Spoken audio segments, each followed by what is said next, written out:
Yo. Okay, so guys, today we're actually gonna be, at least now for this segment, we'll be doing grade 8 maths paper 2. Yeah, earlier on today I did grade 8 maths paper 1, and so now at the moment I'm actually gonna do maths paper 2. When will I upload the grade 8 mathematics exam to your YouTube? I'll only do that after I'm done with the grade 8 maths paper 2.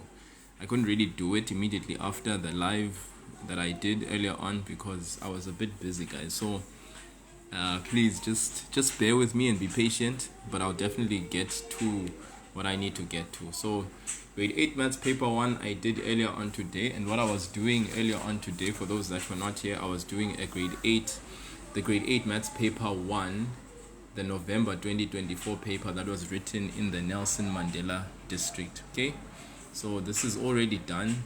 Your Eastern Cape Nelson Mandela district students have already written paper 1, exam maths paper 1, term 4 already. So they are awaiting to write their grade 8 maths paper 2, which they're only doing on the 15th of November.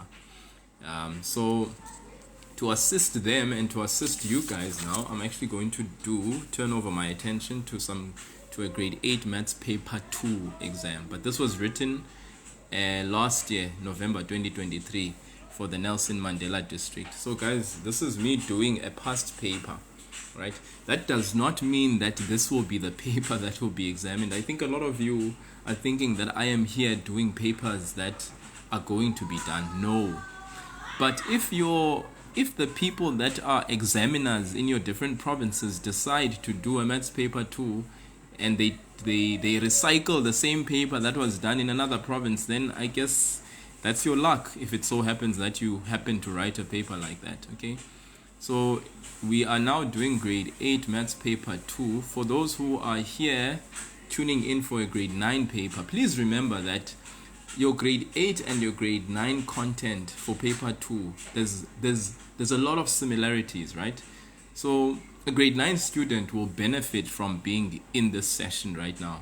You will not lose out on anything. More than anything else, you will gain something, because you will be able to grasp the basics that you once covered in grade 8. And if you are sure about your basics in grade 8, then your grade 9 is a breeze, you know.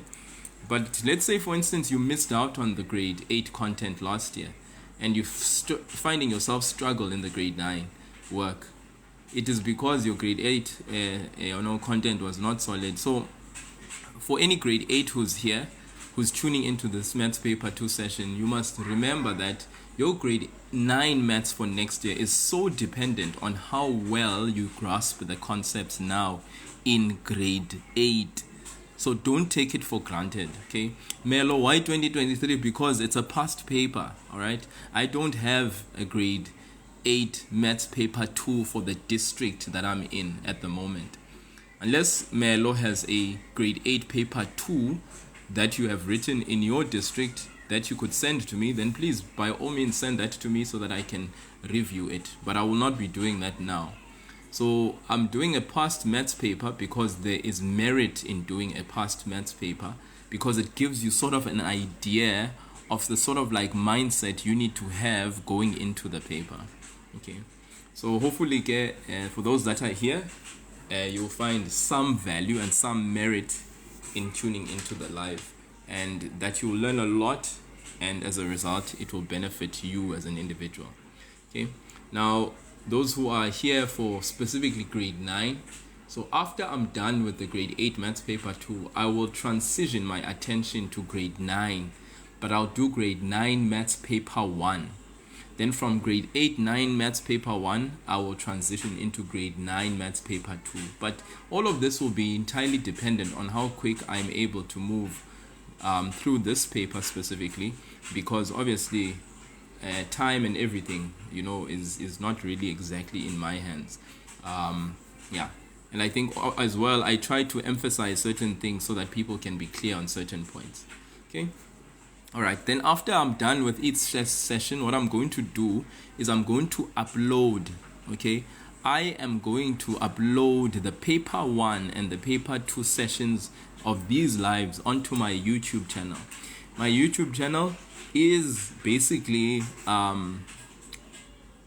if you want to go there and just check it out, subscribe and all of that stuff, you are more than welcome to actually go onto this Maths is a Game TikTok page, my home page.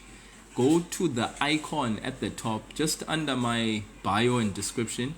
There's an icon, the YouTube icon, the red with the play white YouTube icon. You click on that and it should send you directly to my YouTube channel. It's still in its foundational stages. Like there's really not much there yet. There's just a grade 8 maths paper 1 for KZN that I did, which I uploaded. And I uploaded it into different parts. There's part 1, part 2, part 3, up until part 5. Because I broke it down into the different segments of the paper. And I answered that paper, so it's uploaded onto my YouTube channel. And I think there's a live session that I've uploaded that I did previously for one of the grades. It's just that I don't remember off the top of my head which one it was.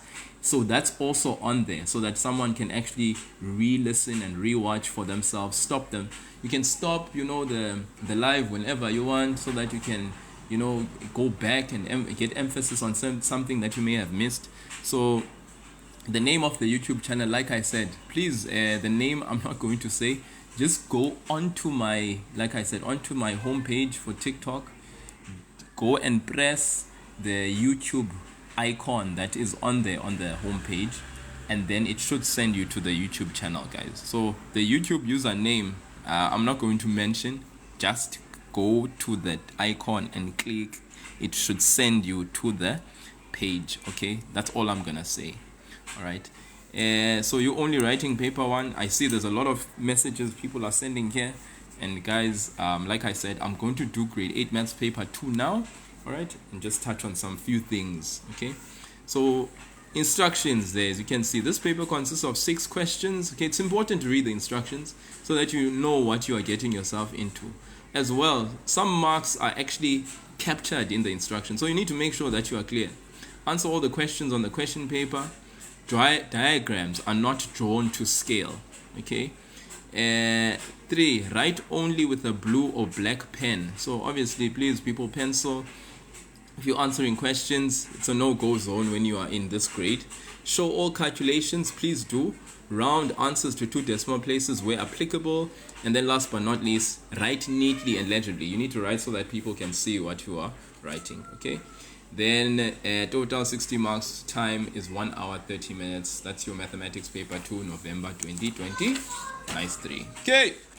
So to start out, which seems to be like really the trail of things when it comes to these papers in the district, Nelson Mandela district. What about the network? Is the network bad?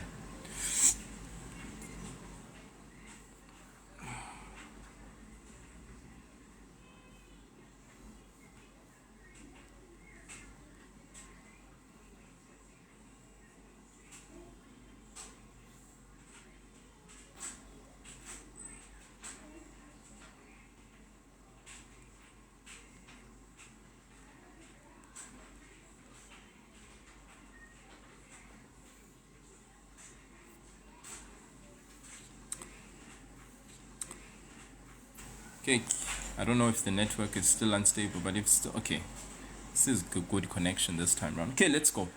The first question, the sum of angles of a triangle is equal to, guys, all of us should know this, right? The sum of angles of a triangle is equal to.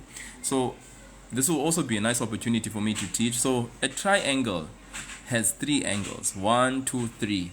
And the sum of the angles of a triangle, in other words, when we add all 3 angles of a triangle, we should get a wonderful what? 180 what? Degrees.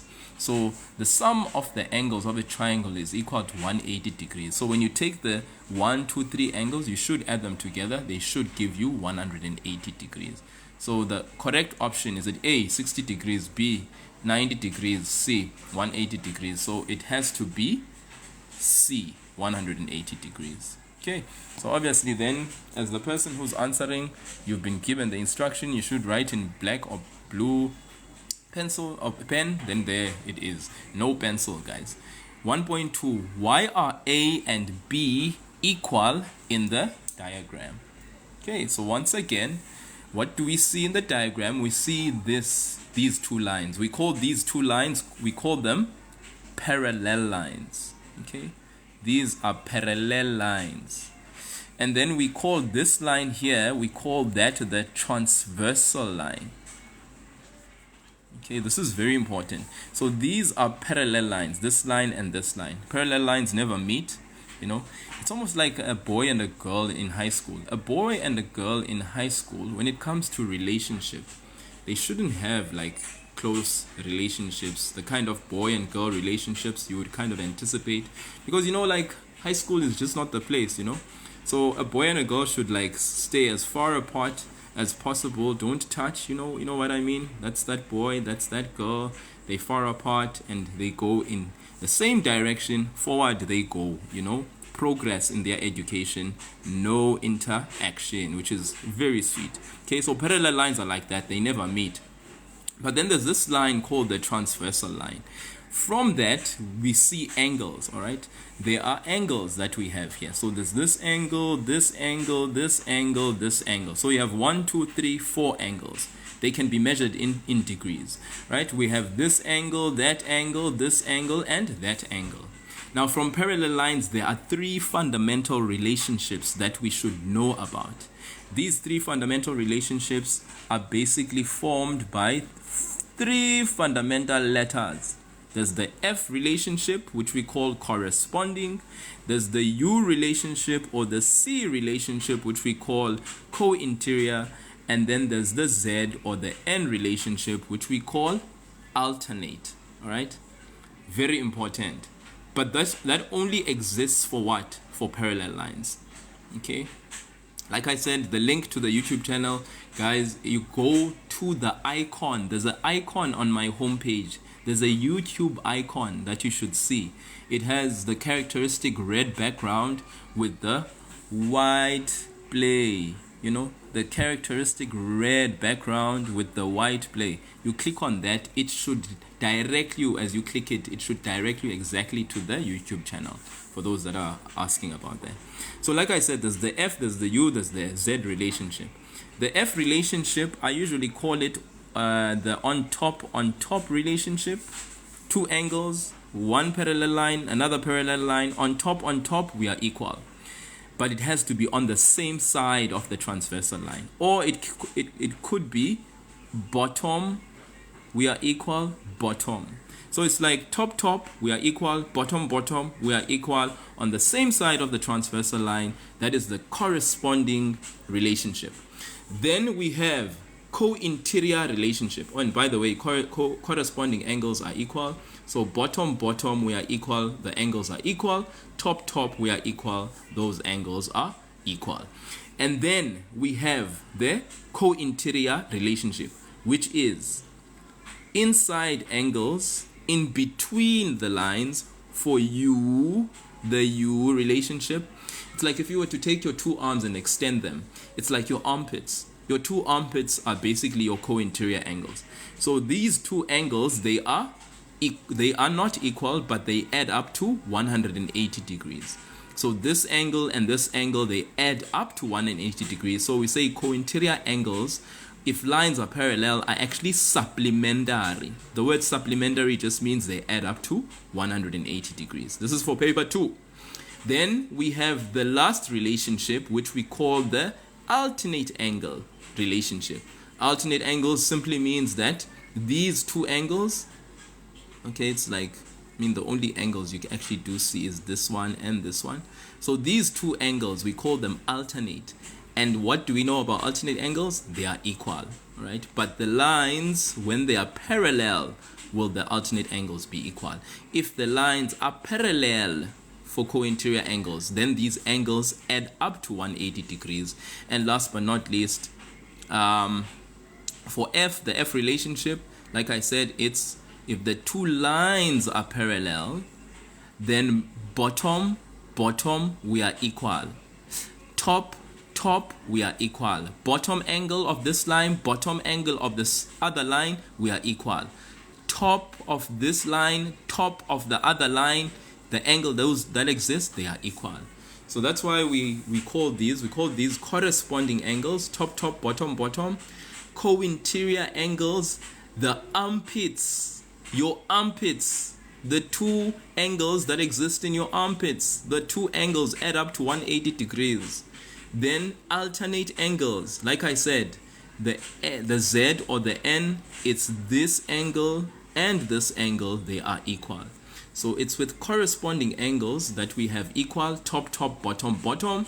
Then alternate angles are also equal, the angles that exist for your N and your Z. And then your co-interior angles, they add up or sum up to 180 degrees. The armpits, the angles in your armpits, if you extend your two arms in front of you in a parallel state, the angles would basically be your armpits. Your armpits, the angles in your armpits add up to 180 degrees. So if we come here, okay, we come here, why are angle A and B equal in the diagram below? So if we look at angle A, we look at angle B, the letter Z is formed, but it's also the angles that basically show the alternate angle relationship.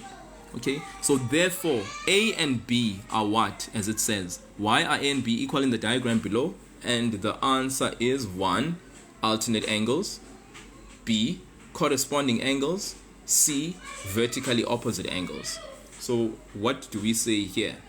Okay, these two angles, definitely it's A. All right, but also what makes this thing even that much more true is because in our diagram we can clearly see that the lines are parallel. Why do we know that? It's because of these arrows. You see these two arrows? They indicate lines that are parallel. If the lines that are parallel are there, if these two arrowheads are there, then we know that those lines are parallel. Okay, just forgive the little bit of the transmission there. We have trucks passing by, so the noise is there. Okay, so our answer, okay, is A. Okay, in the bag. Let's move. Next question. It's grade 8, guys, but grade 9 can definitely benefit. So if you are in grade 9 and you are here and you are watching, definitely you being in this live is not a mistake. Be here. Okay, so it's very important, guys, that the lines must be parallel in order for the alternate angles to be equal. That is the condition. The lines must be parallel in order for the co-interior angles to add up to 180. The lines must be parallel in order for the corresponding angles to be equal. I repeat, the lines must be parallel in order for the co-interior angles, the angles that we say are in your armpits if you extend your two hands in front of you, the angles that are in your armpits, in order for them to be 180 degrees, the lines must be parallel. That's the condition. In order for the angles to be equal that are alternate, the lines must be parallel. All of this is important. Okay, let's move on. 1.3. None of the three angles in this type of triangle are the same. None of the three angles in this type of triangle are the same. A, isosceles triangle. B, equilateral triangle. C, scalene triangle. Which one is it? A, isosceles triangle. B, equilateral triangle. C, scalene triangle. Revisit the question. None of the three angles in this type of triangle are the same. None. None. No one. No, none of the angles. None of the three angles in this type of triangle are the same. Okay, now let's revisit what an isosceles triangle is. An isosceles triangle, what does it have? It has two sides that are equal, and in actual fact the angles that are opposite those sides are also equal.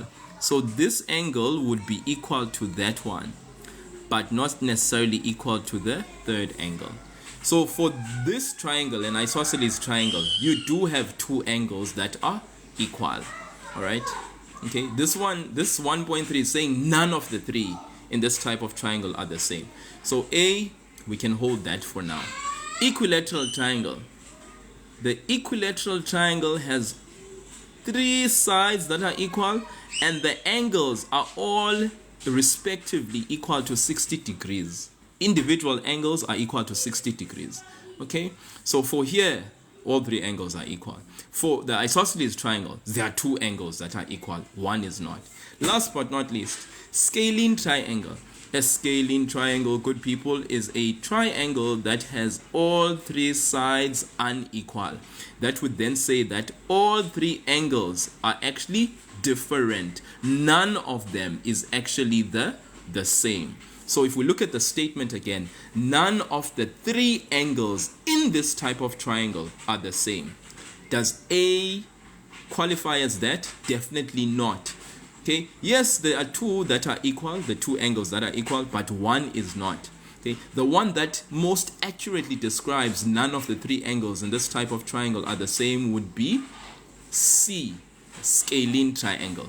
Equilateral triangle, you have three angles that are equal, but the statement is saying none of the three angles in this type of triangle are the same. None of them are the same. None of them are the same. These here, they are all the same. Here, none are the same. Here, it's not as accurate, right? So that's why we choose the option C. It's a scalene triangle. So people, it's very important. We need to know our theory for triangles very well. Okay, so isosceles triangle has two angles that are equal. Okay, equilateral triangle has all three angles that are equal, and the individual angles are actually equal to 60 degrees, all three of them. Okay, and then lastly, a scalene triangle, none of the three angles in this type of triangle are actually the same. So C is our correct option. So we go there, we use our beautiful blue or black pen, and we write. Okay, let's move. This is grade 8, but grade 9 definitely would benefit from actually being here. Grade 9, very much so. 1.4, all interior angles of a what are equal to 90 degrees. All interior angles of a what are equal to 90 degrees. 1, a square. Are all interior angles of a square equal to 90 degrees? Or B, it's a rhombus. Or C, it's a trapezium. All interior angles of a what are equal to 90 degrees? Is it a square? A, is it B, rhombus? Is it C, a trapezium? So let's look at this. Interior angles of a square, right? Each individual interior angle of a square is definitely 90 degrees. Rhombus, though it does have all four sides being equal, but because unlike a square, the adjacent sides are basically the way that they are, the angles are not 90. They are not 90 degrees. They are not 90 degrees. All right. Trapezium. Okay. Now a trapezium, most definitely, guys, there's no angle there that's equal. Not all interior angles are 90 degrees.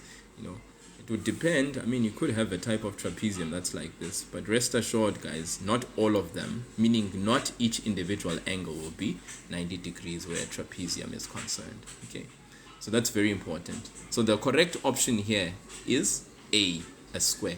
People, that means you need to revisit your understanding of the quadrilaterals, because this speaks to quadrilaterals. If you know the properties of your quadrilaterals very well, then what will happen is that in the multiple choice, there's no question in the multiple choice that may come with regards to quadrilaterals that you will be at loss about. Okay, let's move on. Next, determine the length of EF in the rectangle below. The length of EF in the rectangle below. If, and let's check, if what? If DG, let's look, where's DG? DG is here, is 6 millimeters, and DE is 14. Where's DE? DE is 14. Might as well put that in as well. So they want us to determine the length of what? Of EF. Where is EF? EF is on this side. So what is the length of EF? What is the length of EF? And why is EF that length? That's the question. Okay, because I mean, we could identify the answer, but do we understand why? So if EDG is 6 and DE and DE, as it says, is 14. What is the length of EF? Is it 14 millimeters? Is it A, 14 millimeters, B, 6 millimeters, or is it C, 20 millimeters? So let's go and check here. DG and EF for a rectangle are actually opposite sides. What do we know about the opposite sides of a rectangle? The opposite sides of a rectangle are equal. They are the same length. Good work, Reba. Okay, very true. So we know that EF is 6 millimeters because we know our properties. More than anything else, it's knowing our properties and the fact that we understand what these symbols mean. These lines here, there's 2, 2. That means the two sides are equal. DE and GF, there's 1, 1. The two sides are equal. But even if these symbols were not there, because we are told that determine the length of EF in the rectangle below, we know absolutely that the opposite sides of a rectangle are equal. So the answer thereof, therefore, for the length of EF, which is this side, is equal to 6 millimeters. So our correct option is option B. Okay, guys, I hope that some people are not just writing comments there for the sake of maybe making fun or just, you know, I don't know. Like, I think sometimes the attitude you will bring in a session, okay, will say a lot about the kind of person you are. So let's try and bring the sort of like right and healthy attitude into this session, okay? So that at the end of the day, we can really genuinely learn. I think sometimes that's probably the case. The reason why sometimes in a class you will miss out on a lot is because you don't bring the right attitude. Some of you come to play, some of you really genuinely come to learn, and as a result, because you come bringing the right sort of like mindset, mentality, and heart, you will learn, and then it will benefit you. Okay, so let's do that, please. Okay, so the length here for EF cannot be 14 because 14 millimeters is opposite DG and opposite sides are equal. So if they were asking us GF, yes, that would be the case. But we are being asked EF, and EF is opposite DG, and DG is 6 millimeters. So EF is 6 millimeters. The right option is option B. Okay. Now let's go on to 1.6. Okay, this is a past November 2023 paper. Where did I get it? In the district that I'm residing in. 1.6. Given triangle XYZ, where XY is 5 centimeters, XZ is 3 centimeters, and YZ is 3 centimeters. Which angle is the biggest? Given triangle XYZ. So let's just do a rough sort of like drawing for ourselves so that we can get an idea. So if we have X, Y, Z, just in that order, we are told that XY is 5, okay, and this is not a drawing to scale. XZ is 3, and then we are told YZ is also 3. From this that we are seeing here, we are seeing what type of triangle. And I'm sure you guys can kind of see what type of triangle do we see from this rough sketch of a diagram that we have. Thank you. So from this rough sketch of a diagram, we see an isosceles triangle. And even if you didn't draw the rough sketch, guys, you would see that 3 centimeters appears twice. So therefore, we know that this is an isosceles triangle because an isosceles triangle has two sides that are equal. Okay. Now they are saying which angle is the biggest. Are you with me? Obviously, the angles that are opposite these two sides that are equal will also be equal. The angles that are opposite the equal sides, the angles that are opposite the equal sides will be the same, which would mean this angle Z, which is opposite this side, which is 5 centimeters, which is bigger, it would mean that this is the angle which in this situation is the biggest. Are you with me? Okay. Angle X and angle Y will be equal. They'll be the same, right? Given the fact that the length of the sides are 3 and 3. The angles are opposite equal sides. But now we're being asked here, which angle is the biggest? Okay. angle Z is opposite the side that is not equal the two sides. So therefore, it is a side that is bigger than the two sides, which would therefore mean that the angle Z will be the biggest angle in the triangle. So if we look at the options, will angle X be the bigger side? Definitely not. Will angle Y be the biggest side? Definitely not. Will angle Z be the biggest side? Definitely yes. So our option that we are going to choose for 1.6 is option number C. Okay. Option number C. Please take note of that. Okay. Okay.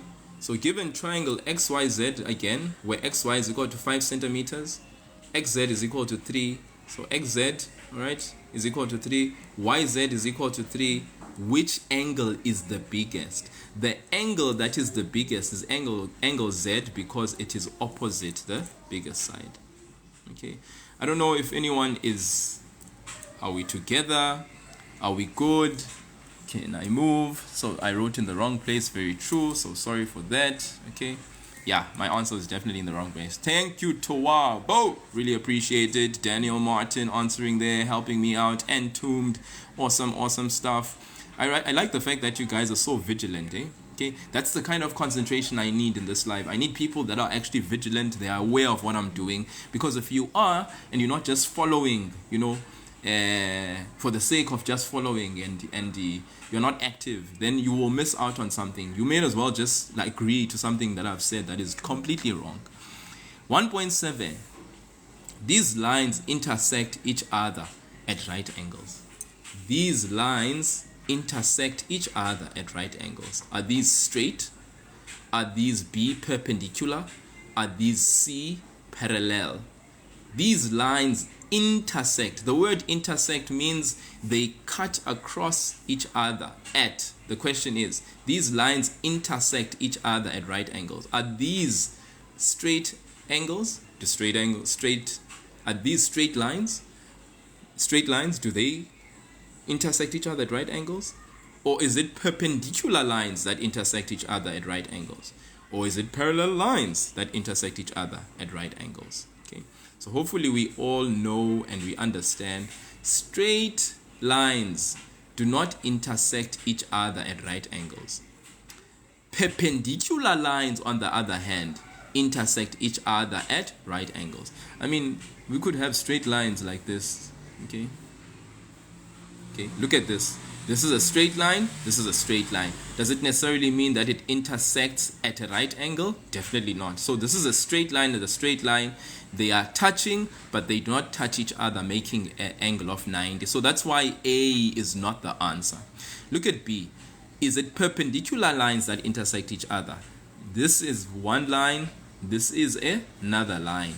These are perpendicular.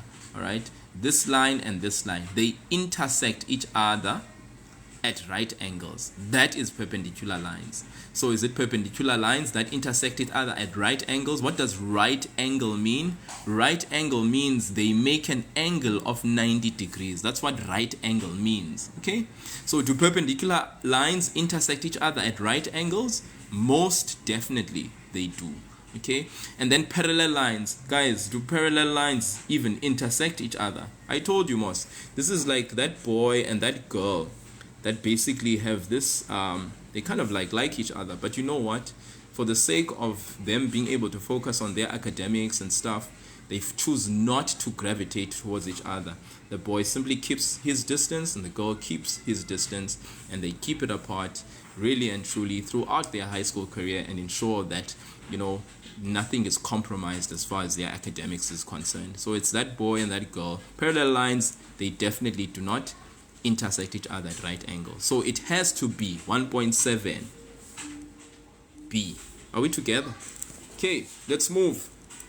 Yes, it will be. 1.8. Which triangle is congruent to the given triangle? Yes, Nuri, it will be uploaded on the YouTube channel. Which triangle is congruent to the given triangle? Given.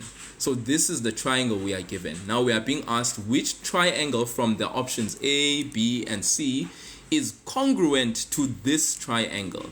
Okay, there's A, there's B, there's C, there's A, there's B, there's C. So is it this one? We have 2, 2, the sides, angle, angle. Then we have 1, 2, 3, 1, 2, 1, a 90-degree angle. Then we have C, 2, 1, 1, and then we have an angle equal there. Okay, I mean that angle, and then nothing else. So which triangle is congruent to this one? This is grade 8, guys, but like I said, grade 9 will get value from being here. Okay, so yes, it seems like everybody with the resounding C. Yes, guys, it is definitely C. Why is it not A? It's because if you look at this triangle and this one, all right, two sides equal, the angles, it's not in the same way. Congruent, what does the word congruent mean? The word congruent means the two triangles are equal in side and in angle. The sides and the angle of the respective triangles are equal. It's like the two triangles can fit into each other. They are the same. They are exactly the same. When they say exactly the same, they mean congruent. They are same in their angles. They are the same in their sides. That's what they mean by congruent. Similar is a different story. Similar actually means that the two triangles, they are equal in angle, but inside they are not equal, but they are in the same proportion. I'm gonna repeat that. So when two triangles are congruent, all right, as opposed to two triangles being similar. So if you look at these two triangles, right, okay, let's say this is 2, 2, 3, 3, 4, 4, and then let's say the angles are exactly the same as well. Like that is like, let's say that is 40, that is 40, that is 40, that is like 80, that's 80, and that is 60, and that is 60. All right. So when two triangles are congruent, they fit into each other. It's like they are exactly the same. You know, when they say identical twins, that's what they mean by congruency. We are identical, all right? Identical twins are not even congruent, if you know what I mean. Exactly the same for triangles that are congruent is more identical than identical twins.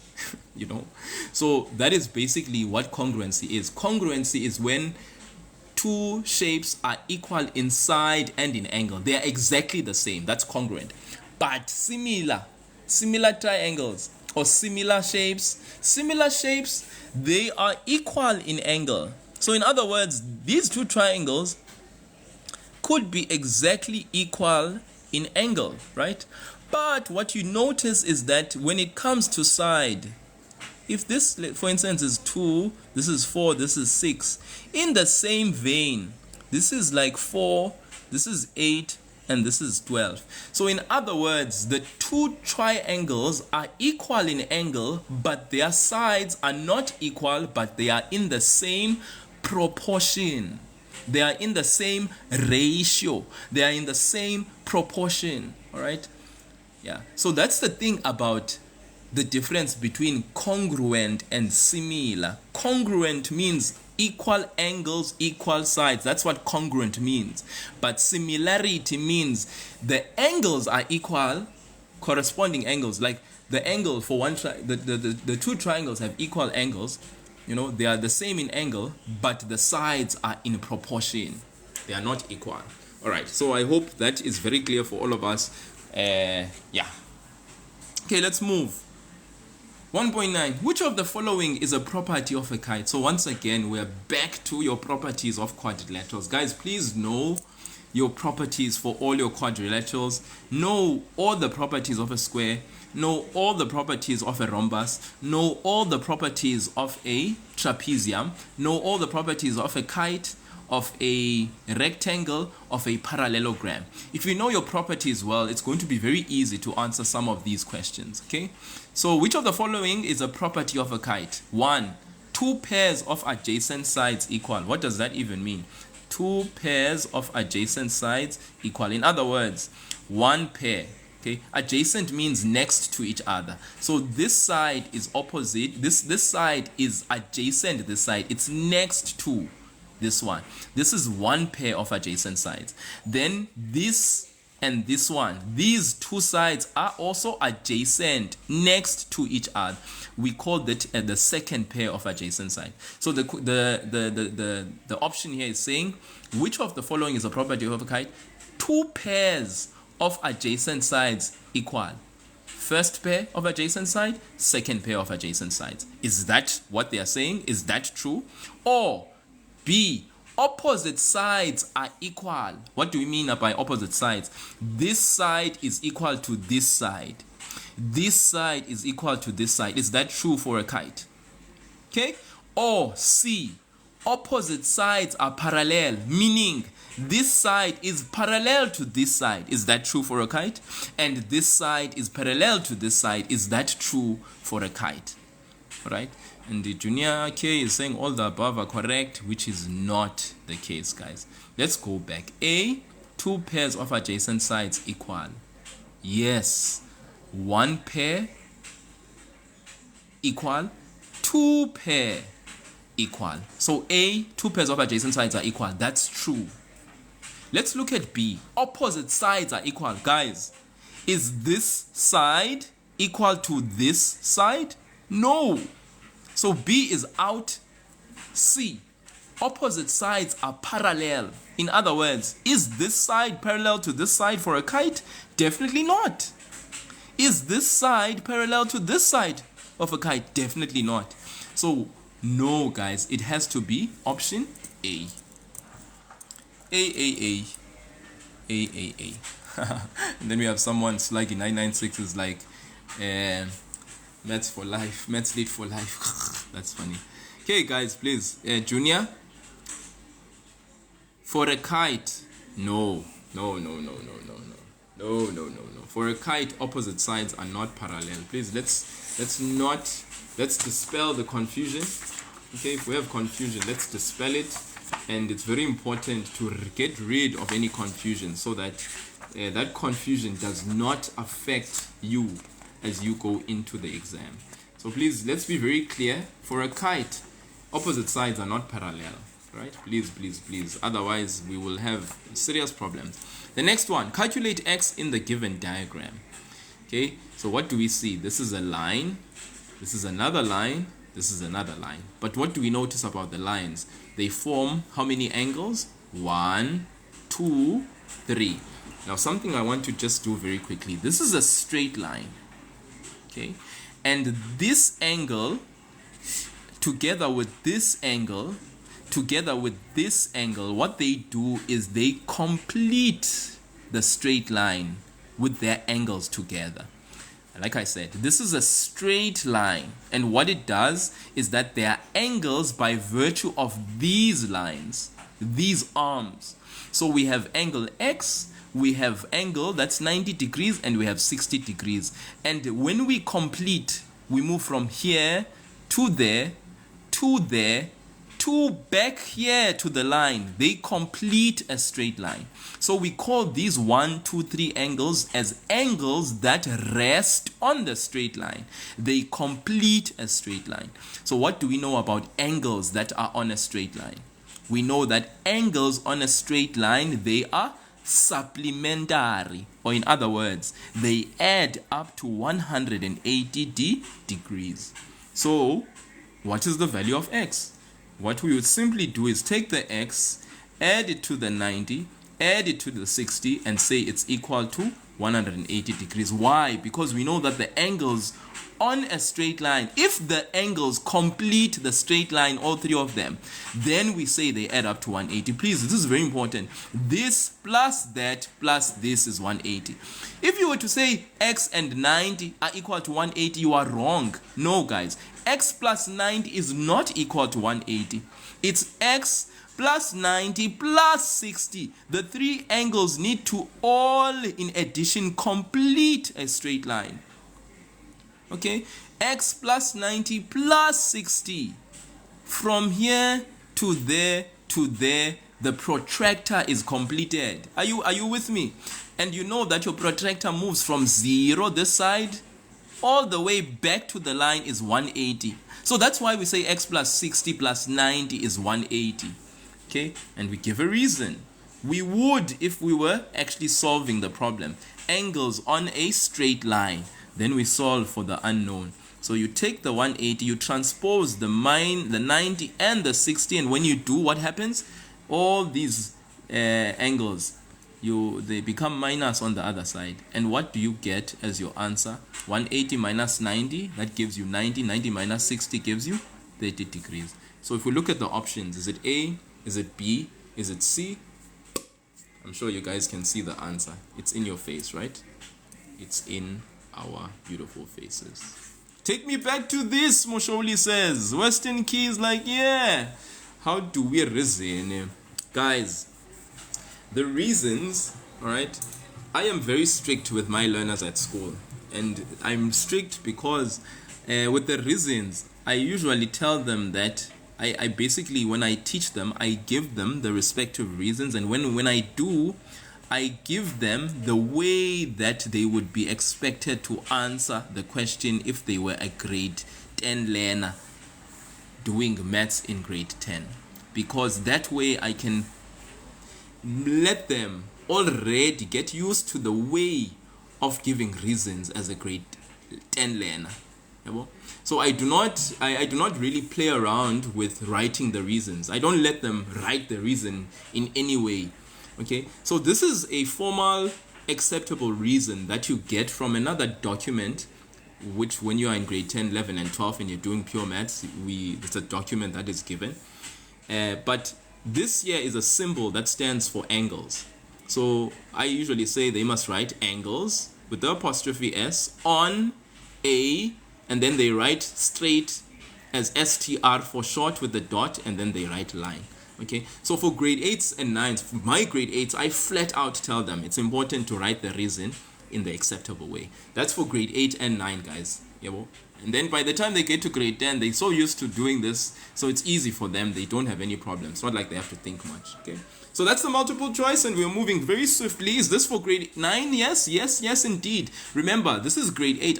I'm doing a grade 8 paper. Just gonna show you that this is a grade 8 paper. Yes, it is. Okay, but it's applicable to what? To grade 9, because grade 9s do the very same content.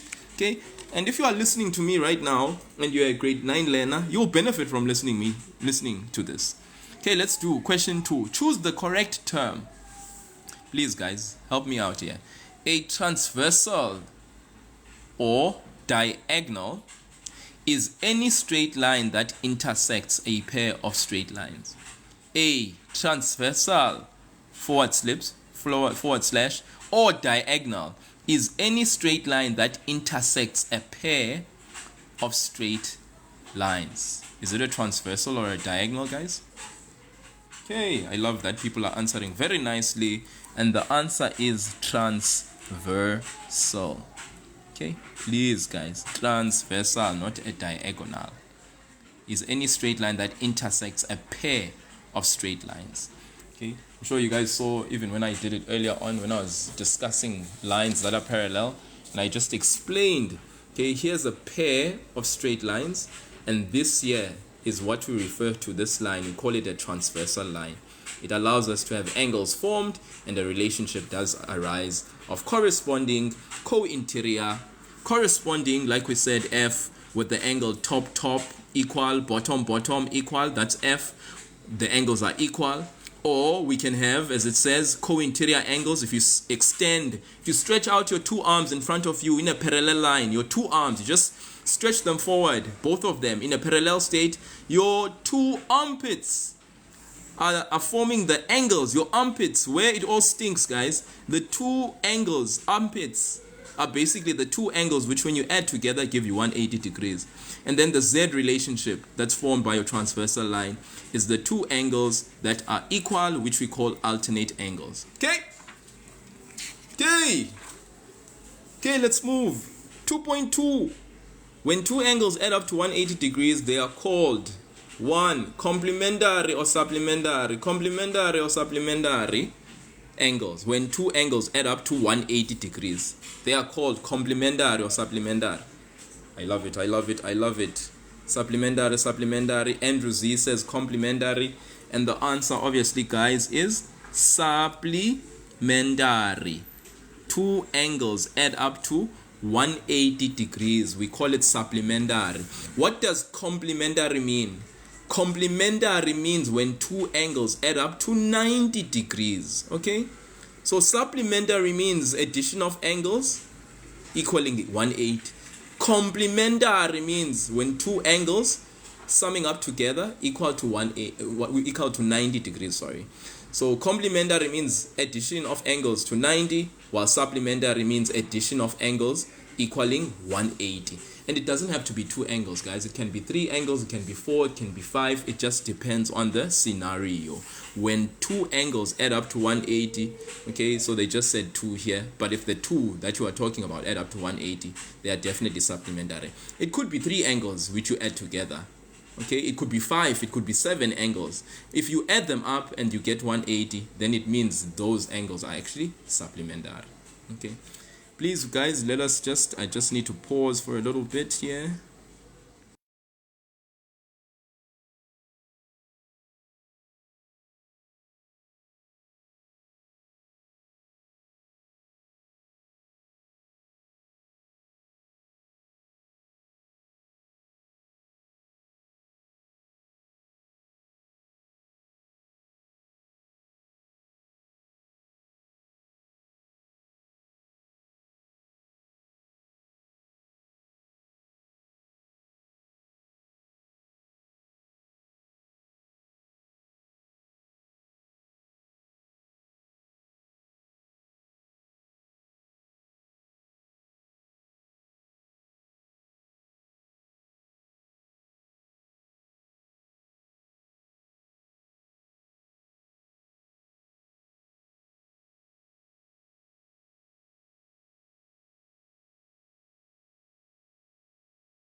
Alright guys, sorry about that. It's a pretty important thing I had to just attend to very quickly, but I hope we're on the same page here. Supplementary, got it, sorted. Let's move on. A scalene or isosceles triangle has no equal sides. A scalene or isosceles, so which one is it? Which one is it, guys? A scalene or isosceles has no equal sides. No equal sides at all, guys. Is it an isosceles that has no equal sides at all? Or is it a scalene? Okay, definitely. Awesome. Okay, we've got it down. Then that means we are good. We are sorted, man. Okay? Okay. Aye. Who's this now? Kise? Aye. No. Kise, you are killing me here. Guys, an isosceles triangle. There are two sides that are equal for an isosceles triangle, so it can't be isosceles, right? All right, so our triangles, I explained this thing of triangles earlier on, but let's be clear about it. 2.4, the point at which two straight lines meet to form an angle is called a 1 vertex or triangle. I repeat, the point at which two straight lines meet to form an angle is called a vertex or triangle. The point at which two straight lines meet. All right. Hey, we have some geniuses here, like for days. Okay, people have got their theory or content, guys, is on point. Okay, I love this. We need to keep it that way. If you are in grade 8 and you know these things very well, you need to keep it that way up until the very end, like of your high school career. You can't forget the minute you go on holiday and then next year you reopen and it's like we're starting from scratch or starting afresh. All right, please, the point at which two straight lines meet, and this is what we mean by that. Okay, just want to quickly just roughify this thing. Okay, if you have two lines like this, the point where they meet, this point here, we call it the vertex. Okay, and then what is formed is called a angle. You see, so this point where these two lines meet, we call it a vertex, but the space in between those lines, we call this an angle, and it can be measured in degrees. You know what I mean? Okay, let's move on next. A square or rhombus has 4 equal sides and only opposite angles are equal. Hey, be very careful with this one. A square or rhombus has 4 equal sides and only opposite angles are equal. Only opposite angles are equal. Only opposite angles are equal. Now what's funny is that we have various responses. Only opposite angles are equal. All right. So let's take note. Both these shapes, a square and a rhombus, both exhibit 4 sides that are equal. So if we look at the option first, has 4 equal sides. Both of them qualify. But let's move on. And only opposite angles are equal. Only opposite angles are equal. Okay.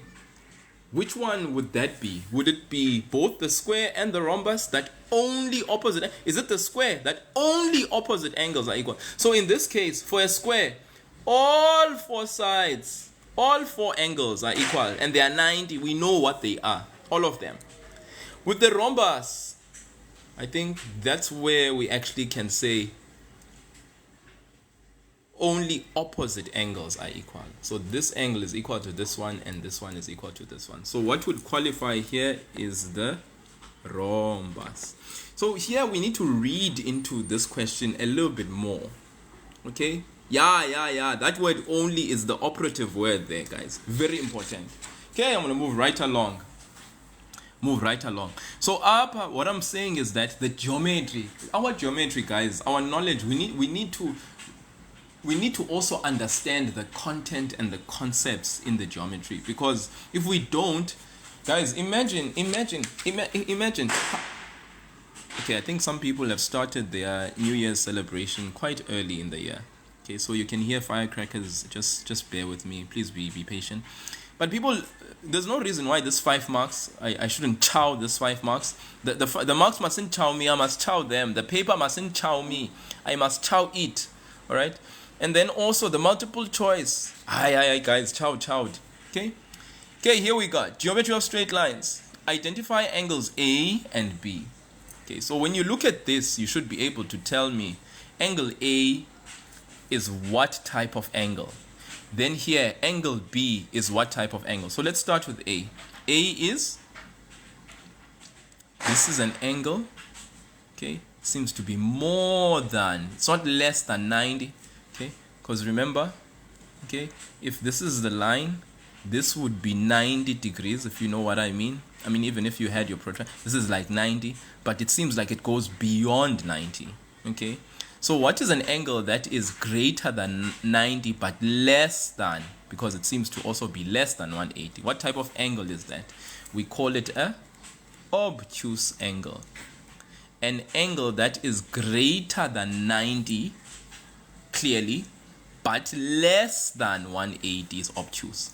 Then here, seems like this one, it went 90 degrees at this point. It continued 180 degrees at this point. Goes beyond 180. Okay, so it's greater than 180, but it is less than 360. So we refer to it as a reflex angle. Greater than 180 but less than 360. Reflex. Okay, spot on, guys. We are chisering. No, too much fire. Too hot. Yo. Yo. It's like we're so fit, it's not even funny. Does paper 2 even know who we are? Like, I mean, really now. Okay, consider the diagram and complete the table that you see below. Alright, so I'm sorry, maybe it's not in as focused as you'd want it to be. I'm trying very hard to kind of like show it so that you can see it completely. This is grade 8, but also applicable to grade 9. I feel like I'm repeating the same thing here. So if you're coming on here and you're like, I'm grade 9, this is grade 8, I need to live. Guys, if you are in grade 9, you'll get value from being here because this is also applicable to your grade 9. Consider the diagram below, complete the table. So let's look at the diagram and see what we have. So this is a line. It seems to be there's the arrowheads. The two arrowheads represent parallel, but what is it parallel to? It's parallel to this line because there's another arrowhead. Between these two parallel lines, it means we can find our F relationship, which is corresponding. We can find our U relationship, which is co-interior. We can find our Z relationship if that exists. Okay? Then around here, hey, there's many relationships, guys. Too many relationships. There's vertically opposite angles, and there's also what? Angles around a point. Then we have this line, and we have this line, and we have this line, and they are all parallel lines. With this line being a transversal for these three parallel lines, and obviously there are relationships that exist between the angles. And this is beautiful. So let's come here. Pair of angles. Example, 1 and 2 is equal to 180 degrees. Where's 1? 1 is here. Where is 2? 2 is here. Are they really equal to 180 degrees? It seems like it. But what's the reason for them being equal to 180 degrees? They say co-interior angles. Now, if that is the case, we need to check this co-interior angle situation. Is this 1 and this 2 forming the letter U? Are these my armpits, guys? Are they really my armpits? This angle and this angle. My armpits, the angles found on my armpits. Yes, they are. And the two angles, when you add them together, they should give me what? 180 degrees. What's the reason? Co-interior angles. I want to suggest that the error that is here in this memo is not writing down the parallel lines. We don't just say co-interior angles, but we state the parallel lines. Unfortunately, we don't have letters, but for us to be able to identify that this line is parallel to this line, but I think it's very important for us to just write down the symbol to denote parallel lines, because remember that co-interior angles are only equal if the lines are what? Are parallel. So where it stinks, yes guys, yes, this is a way to remember. Please don't write resin where it stinks, right? This is just a way for us to remember that if you extend your two hands in front of you, I mean your two arms in front of you, you should be able to, at the location of your armpits, see the co-interior angles. They add up to 180 degrees, guys. So that's why angle 1 and 2 is equal to 180 degrees. The reason is co-interior angles. And please, let us write the lines that are parallel. If the letters are not there for us to write the lines that are parallel, let's at least write the symbol of parallel lines, because there's a mark in doing that. It indicates that we understand that the angles are equal to 180 when we add them, only because yes, these are co-interior angles, but they add up to 180 because the lines are parallel. Okay, very important. Let's look at this. 3 is equal to 6. Where is 3? Here is 3. Where is 6? There is 6. What is the angles called? What relationship do they form? This angle and this angle. Okay, and I love the fact that people are commenting in the comment section.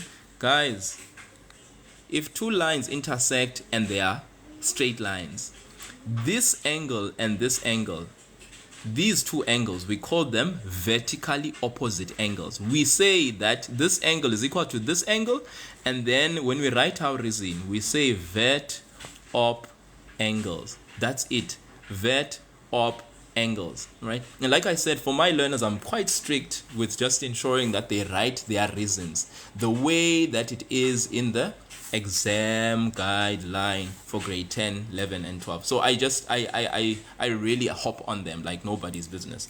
And then this angle also will also be equal to this one, because these are also vert-op angles. All right, vertically opposite angles. Okay, does that make sense? Okay, does it make sense? I hope it does. Okay, so angle 3 and angle 6 are equal. The reason is vert-op angles. Okay, so we no need to write the parallel lines. It's just a matter of writing the reason. Now I know in grade 8, all right, they may not be as strict with you writing the reason in the acceptable way, as long as you just write vertically opposite angles in this situation. I know that they won't be as strict. Okay, 3.2.2. okay, 3.2.2 3.2.2 says corresponding angles. Chris at 24 says no, they are strict. Well, yeah, it's just that I've seen that in some situations they tend to not to be. Okay, I know that I am, so that's why I'm saying I am. I'm very strict with my maths with the kids. So corresponding angles, if you look at your diagram here, corresponding angles that you can identify, and please let's just identify all of them. All right, corresponding, remember, is that F on top, bottom. All right, so it's the F, but the F forms, okay, and then on top on one side of the transversal line, this is what F is, guys. Okay, the F, like I said, so if these are the lines that are parallel, we know that on top these are corresponding. So this angle and this angle will be equal.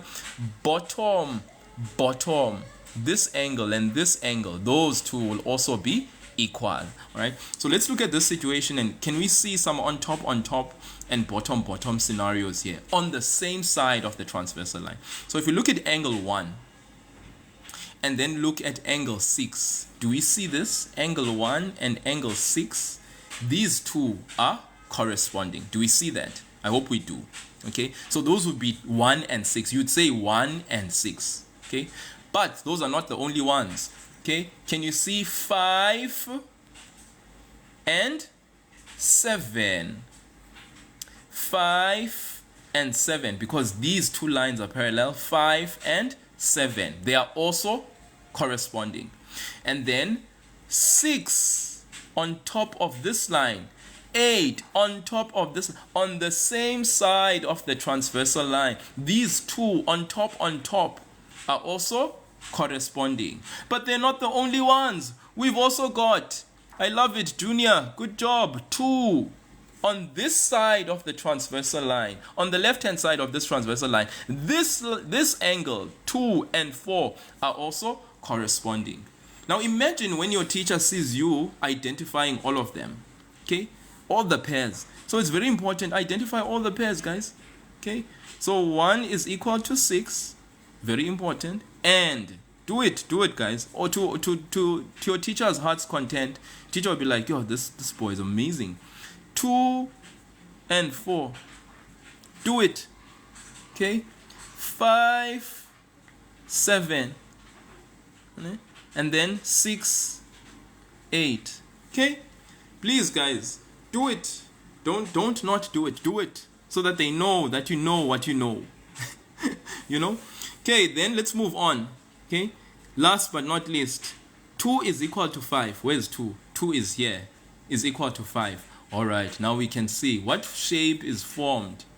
2 and 5, angle, that's our Z. Our Z or our N forms alternate angles.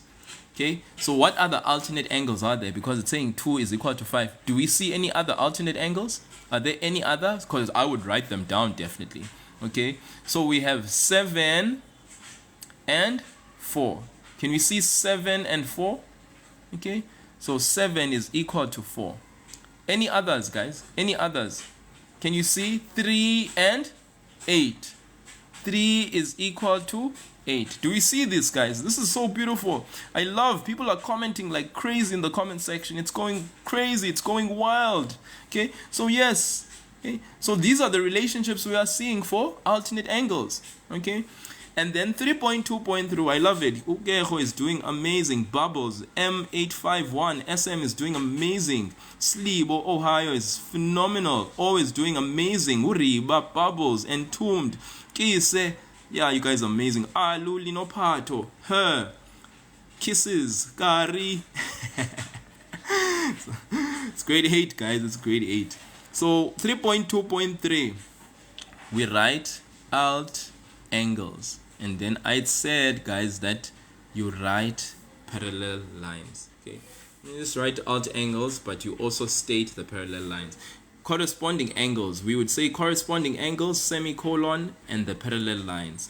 Okay, for co-interior corresponding and alt angles, let's not forget to state the lines that are parallel. So even if like it's already stated that co-interior angles, I would just go ahead so that even for my teachers marking, they'd be like, yo, man, this boy is amazing. Like, I mean, this girl is amazing. She knows her stuff. Okay, this is paper 2, guys. Paper 2, please. Paper 2, not paper 1. Paper 2. Paper 2. Let's go. I know there was someone that said earlier on, can't I do grade 11? Okay, guys, unfortunately, grade 11 I won't be able to do. All right. Funny thing is, I have grade 11s in my school that are actually preparing at the moment for grade 11. But what I am doing is that I'm actually allowing them to be independent and prepare. I trust them that they will prepare very well. They've been taught well, so they should definitely prepare well. 3.3, find the value of x and give reasons for your answer. This is grade 8, but grade 9 you will find value being here. I repeat that, and I've been saying this. Okay, Lolo Spam, I did do grade 8 earlier on this morning. Grade 8 paper 1 was done earlier on this morning. I will be uploading the live session for that session on my YouTube page. I'll be doing that hopefully after I'm done with this paper 2, so that you guys can go and view it, rewind, fast forward, stop as much as you want for that one, so that you can check it out. 3.3, find the value of x and give reasons for your answer. Okay. Oh man, I love it. People are just doing the most here. So once again, we have the crisscross. All right, and 3x and 33 degrees have a sweet relationship which we call vertically opposite. Remember, this is vertically opposite. Two lines crisscross each other, so this is vert op angle. It's the x shape, right? The x shape opposite forms crisscross. Those who are favoring that team, that soccer team, it's called Pirates. You know, they usually do that symbol whenever they are symbolizing their team, you know, with their hands, and they are crisscrossing. So that's basically the crisscross, but the opposite, we call them vertically opposite angles. So what would we do here? We know vertically opposite angles are equal, so therefore we'd say 3x is equal to 33 degrees. Don't forget the reason, because they said give reason. So we'd write vert op angles. Okay, and that's how we do it. We write the statement, and then we write the reason, and then for the third mark we solve it, and then we get the mark. So 3x is equal to 33 degrees. So we know what we do most. We divide both sides by the coefficient. Okay, and let's not forget to write our answer. This is an angle, and angles are measured in degrees. It's not just 11, it's 11 degrees. Okay, what you do on the left, you must do on the right. And I love how people are just like so fluent in their maths, and they're just telling me exactly what I should be doing. You guys are amazing.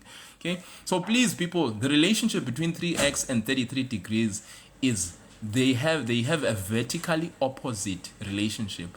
What are vertically opposite angles are equal.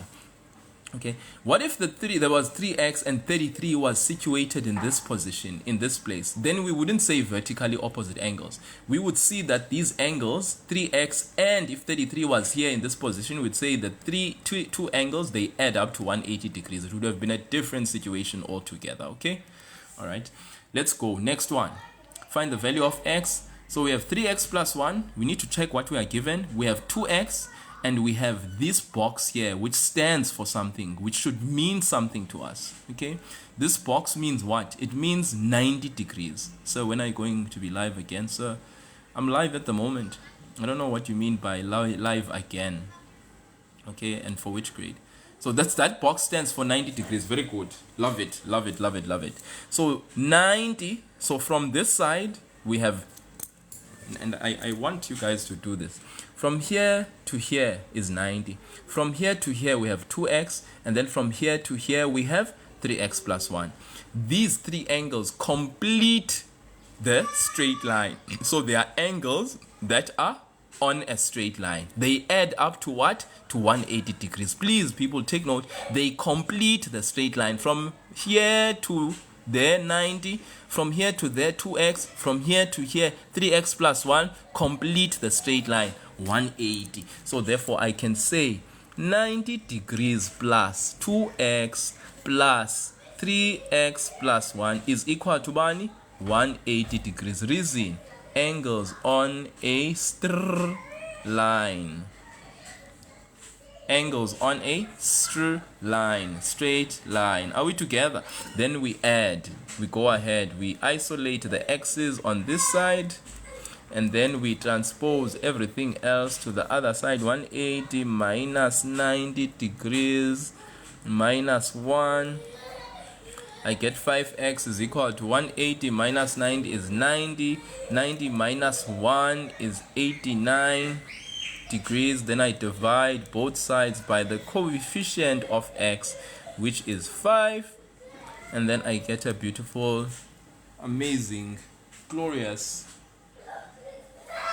holy answer. I'm gonna wait for someone to tell me, what do I get, guys? 89 divided by 5 is equal to... And remember, they said at the front in the instruction, round off all answers, as it says, round answers to 2 decimal places where applicable. So you don't not follow the instruction. It says unless they state it otherwise. So what's 89 divided by 5, people? If I round it off to 2 decimal places, 89 divided by 5 is equal to... I'm waiting for someone who will give me the answer rounded off to 2 decimal places.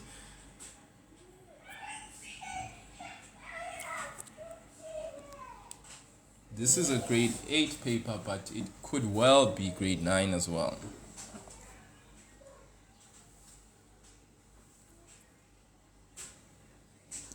$89 divided by 15.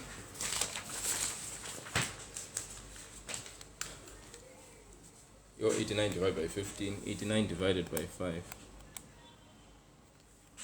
Yeah. So the answer is 17,8 degrees. More appropriately, 17,80 degrees. If you think about it, when they ask me to round off to 2 decimal places, remember, in the instruction in the front, they said here to me, round answers to 2 decimal places where applicable. All right. Okay. Someone is asking me, where did I get the 1? Okay, let's go ahead. So this is 90. This is 2x. This is 3x plus 1.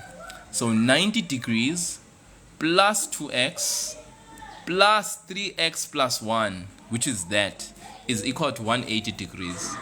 Angles on a straight line. Okay. 2x plus 3x. Isolate on the left the x's, take the numerical angles to the right hand side. 180 minus 90 minus 1. Okay, the minus 1 comes from this plus 1. 180 minus 90 minus 1 gives me 89. 89 degrees, then I divide both sides by the coefficient of x, which is 5. 89 divided by 5 gives me 17,8 degrees. Right, so if I write it in 2 decimal places as they had asked me in the front of the instruction, it's 17,80 degrees. Okay, which is the answer. Okay. Yeah, background noise, I cannot help it, unfortunately. My kids.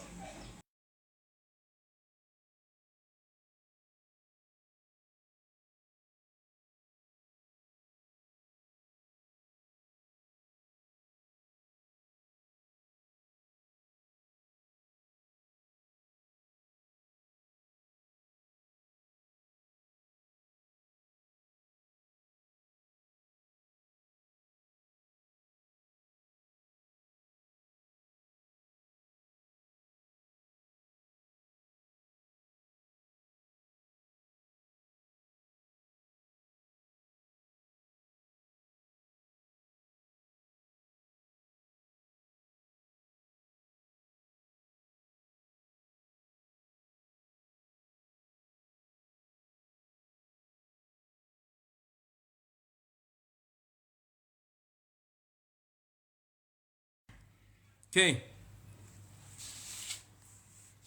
All right. Okay, so I'm back again. Sorry, I had to just get.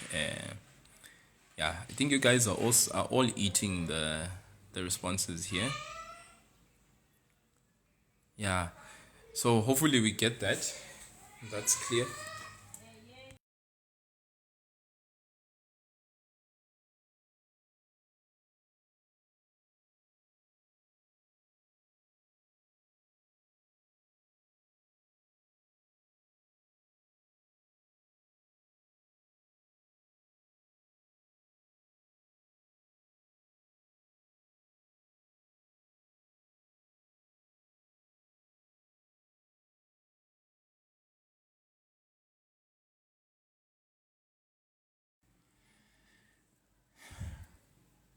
Okay.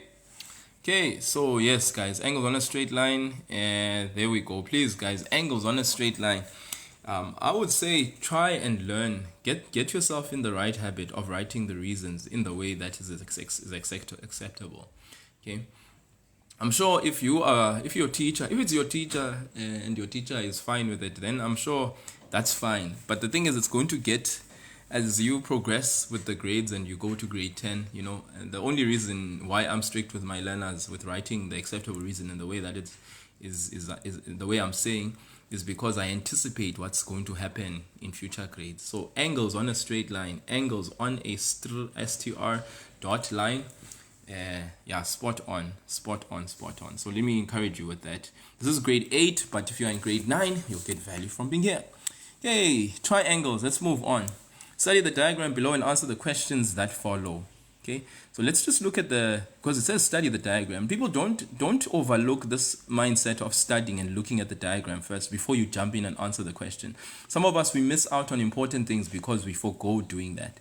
So this is a parallel line. These are two parallel lines. We have RS and we have TU. Okay. Then we have this angle, all right, 72 degrees and B. Okay. Angle S in its entirety has 72 degrees plus that B. Then we have A here, all right, which is also a letter that we need to find. Angle U is 90 degrees, all right. And this is another parallel line. And the question says, determine the value of A and give a reason for your answer. Grade 8. Determine the value of A and give a reason for your answer. Determine the value of A and give a reason for your answer. So if you look at A, all right, you look at A, does A have a relationship with any given angle that we have? That's the question, right? So whenever you are asked to find something, look at that particular something you are required to find. And then check if there's any other angle that it has a relationship with that you have been given. Okay, so angle A you can see is here.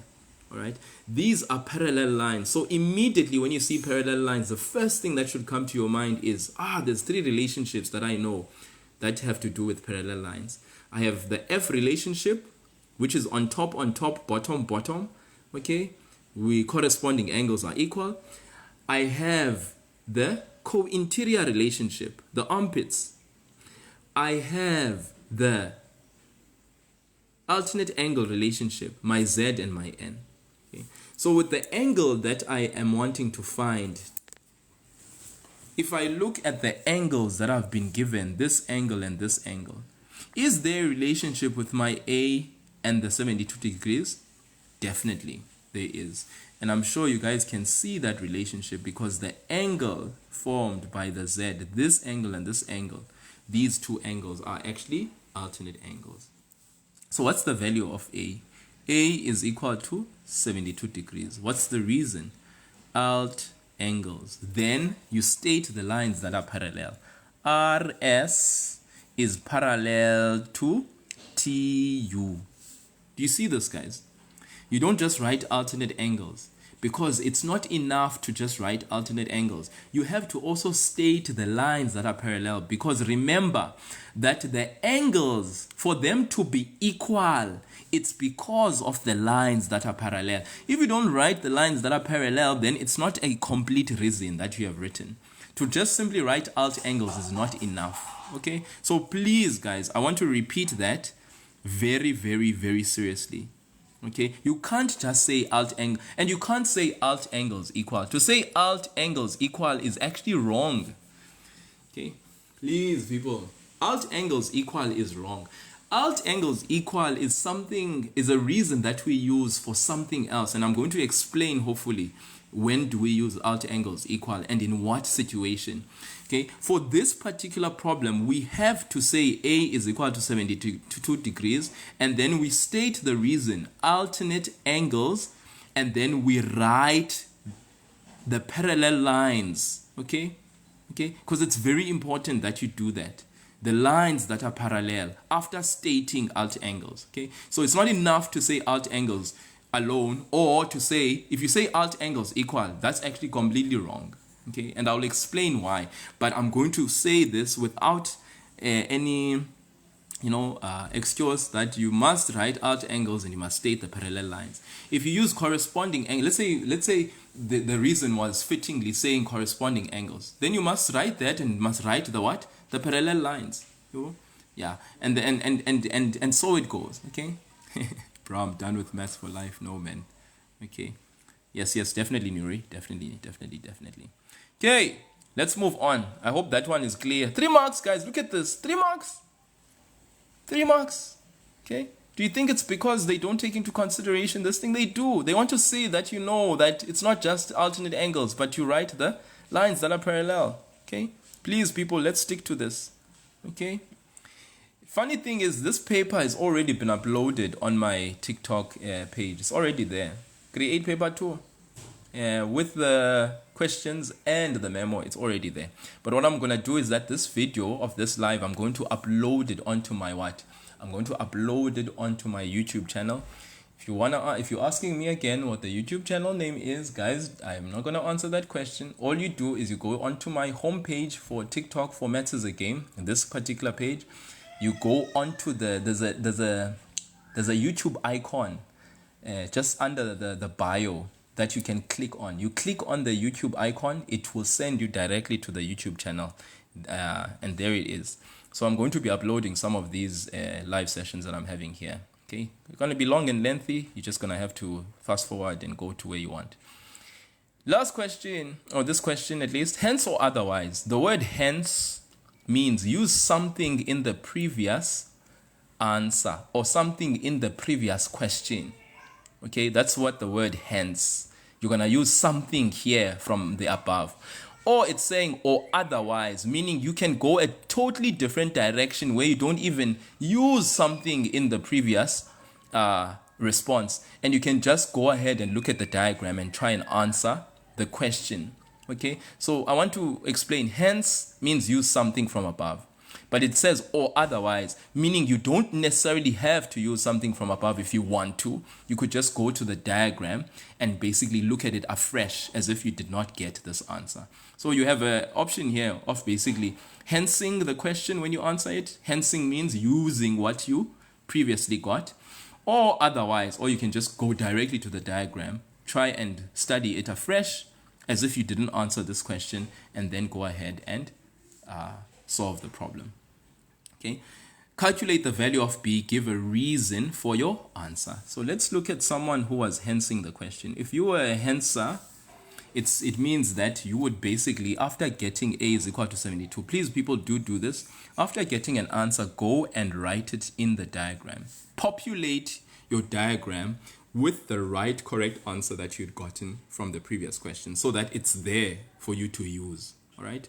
Then, if you were a hensing person, how would you answer the following question? Find, calculate B, given your reason. So if you have 72 degrees, it means you have 72 for the triangle. So in triangle VSU, I repeat, triangle VSU, what do you have? And this angle 72, this 90, and this B. So what could you use there? Very good, Priv. Priv says you use angles in a triangle. Very good. So you would simply just say A plus B plus 90 degrees is equal to 180 degrees. And then you'd say I know people have different ways of writing this reason, but I tend to use interior angles of triangle. Some people can say sum of angles in a triangle, which is fine, or angles. Sum of angles in a triangle or interior angles of a triangle. I really like stick with my learners, and I've taught my learners to use interior angles of a triangle, but it doesn't really matter. You could use sum of angles in a triangle. That's also fine, okay? Or any other variation, okay?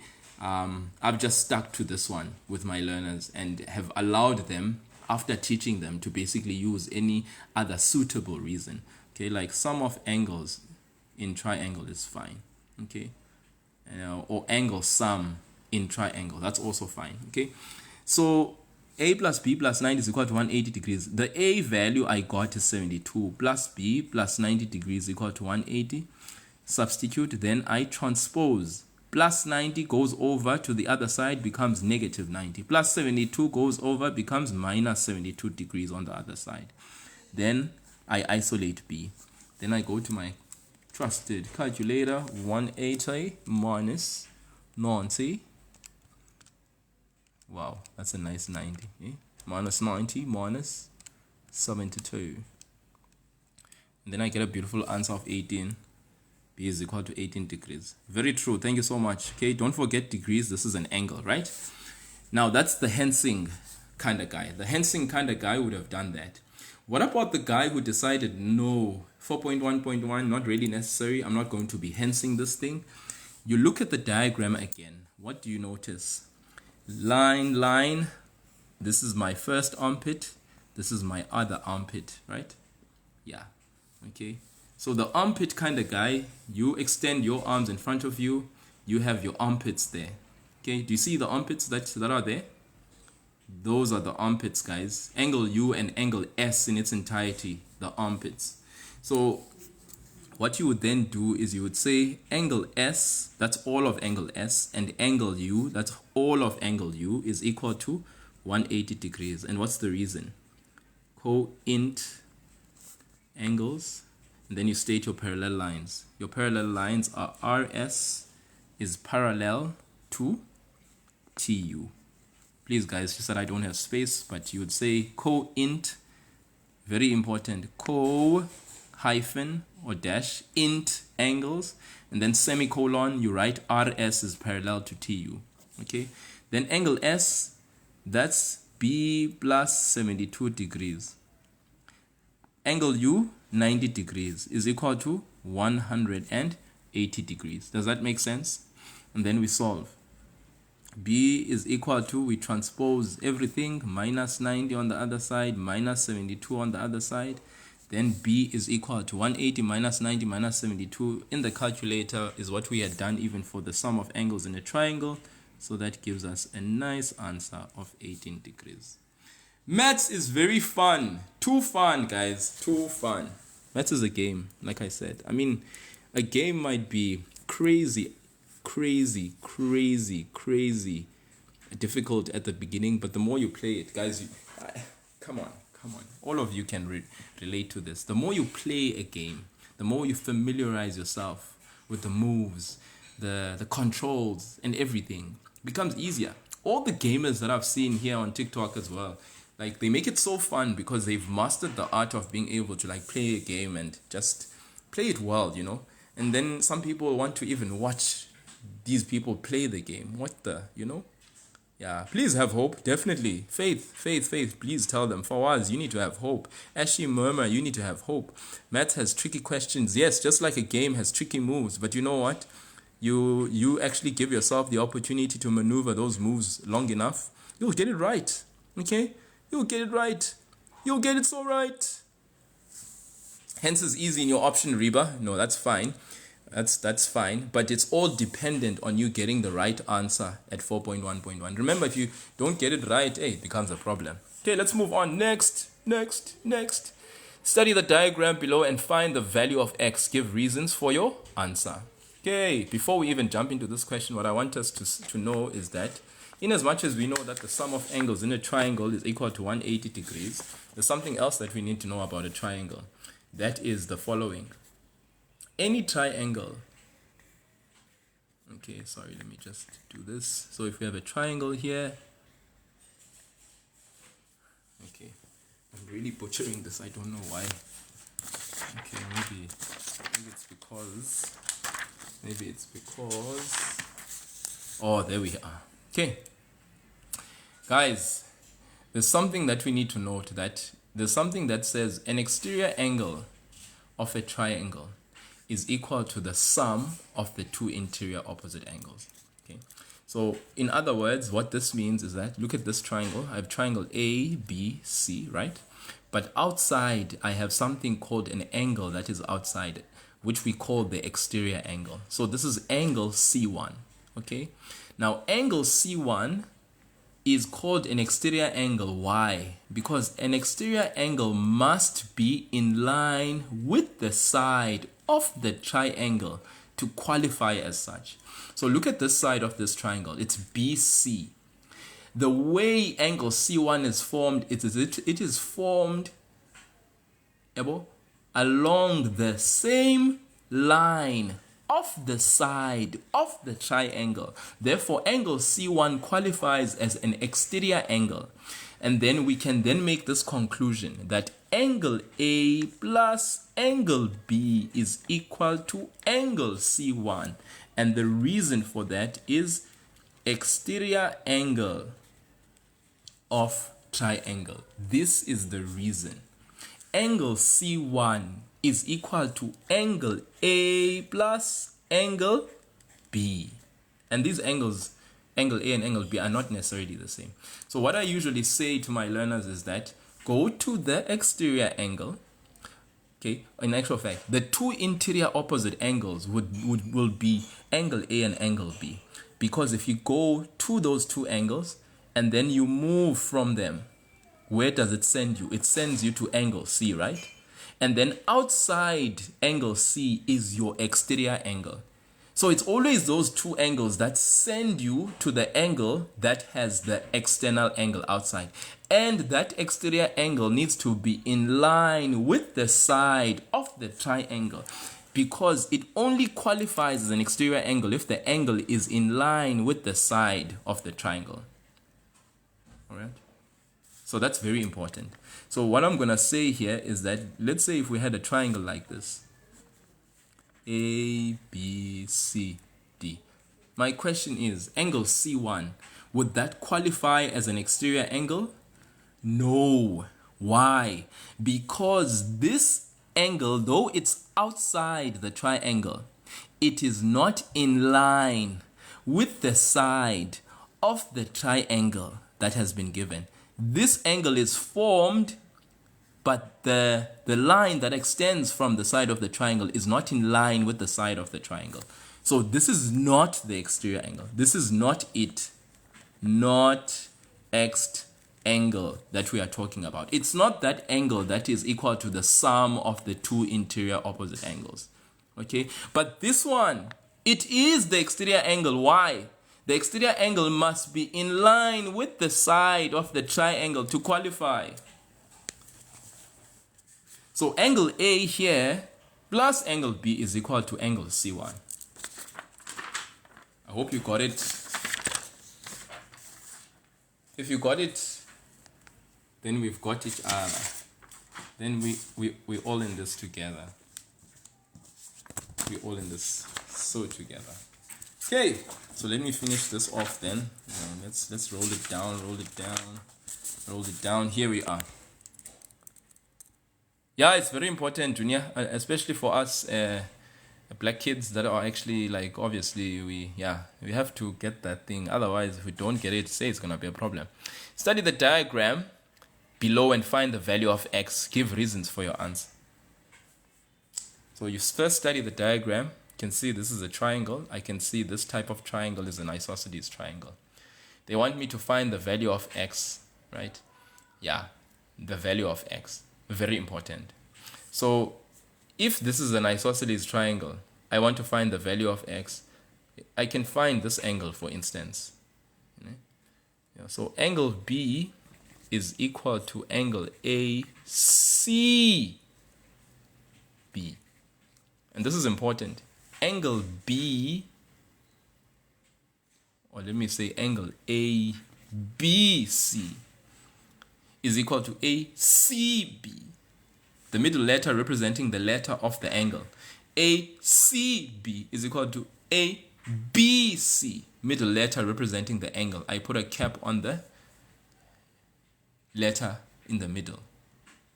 Which is equal to what? 63 degrees. What's the reason? Angles opposite equal sides. Angles opposite equal sides. Now people are like, oh, don't you just write isosceles triangle? No, guys. Okay, so these are the other things that, this reason here, this is kind of one of the other things that I tend to really emphasize with my learners. Writing isosceles triangle is not it, guys. Writing base angles of an isosceles triangle, not it. Angle ABC is equal to angle ACB. Middle letter represents the angle. And maybe you guys are wondering, why don't you just write angle C is equal to angle B? Guys, look at this. Angle C, there's another angle that basically has a C representation.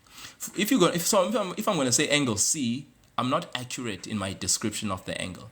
If I'm going to say angle B, remember there's another angle that's formed outside, all right? And therefore, to say angle B, I'm not being specific about the actual angle I'm referring to. So that's why then, if you can see my notation, I'm very sensitive to the fact that I'm speaking about this angle. But what is this angle? It's angle ACB. Okay? Or you can say angle BCA. Middle letter always representing the letter that you are referring to, the angle you are referring to. Okay? Then here, ABC, or you could say it's angle CBA. Very important. So angle ABC, angle AB, the middle letter representing the angle C, is equal to angle ACB. Tobile, you're saying, please go back. I could not finish. What could you not finish? So that I can go back so that you can finish. Were you still writing down the exterior angle of a triangle? Is that what you mean by you did not finish? Okay.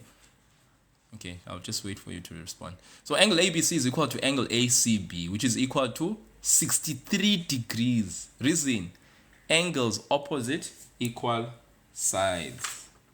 Now I'm going to have to try and find that paper that I was writing on, because I think I threw it. Okay, just back here. Sorry, I'm just back here for the purpose of my good sister, Tobile Brown Sugar that is brown. Okay. Could you please make a short video of paper too, Tyler? Yeah, I have to constantly go and reprimand these boys from like doing what they're doing. It's making so much noise. Okay, so yeah, guys, there we are. This here that I was explaining here was just this idea of the exterior angle is equal to the sum of the two interior opposite angles. Okay, that was just me explaining that the angle C1 must definitely be in line with the side of the triangle. Because when it's not in line with the side of the triangle, then it's not that exterior angle. This is not it. So we can't say here angle C1 is equal to angle A plus angle B, because this angle is not formed with the extension of the line BC being in line with the side of the triangle. Does that make sense? So, okay, you're welcome. So back here, we studied the diagram. We found this is an isosceles triangle. We know that with an isosceles triangle, the angles opposite equal sides. The angles that are opposite the sides are actually equal, because these sides are equal. The angles are also equal. Okay, so angle ABC, like I said, angle ABC is equal to angle ACB, which is equal to 63 degrees. Angles opposite equal sides. Okay, so now I have 63 here. But what do you notice? There's a relationship between x and 63 degrees. From here to 63 and from here to the straight line, I have angles that are what? They are on a straight line, guys. So if I have that, I can just use that. I don't have to like do any funky stuff, right? Okay, so then let's do this then. You can just simply say x plus 63 degrees is equal to wonderful 180 degrees. Reason, angles on a straight line. Okay. And yes, of course, you guys should be doing it in pen, not a pencil. I'm just doing that because I guess I am. But I'll definitely not leave it like this, because leaving it in that state ain't good. Angles on a straight line.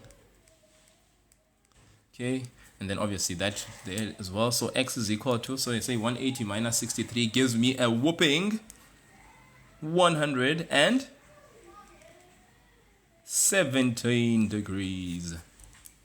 Woohoo! All right, yeah, there we have it. Okay, yes, maths on a Saturday. Why not? Why not? It's grade 8. It's grade 8. It's grade 8. Define the term congruency and give one condition of congruency. So the term congruency means what?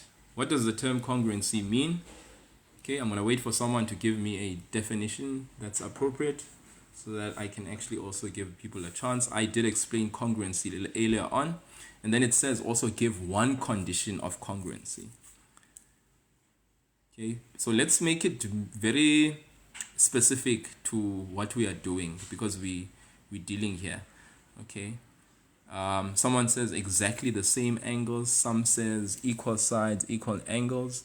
Some say shapes that are equal to each other. Hand and glove. Hand and glove. Triangles that are the same. Okay.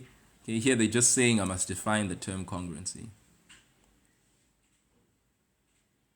Congruency is exactly the same.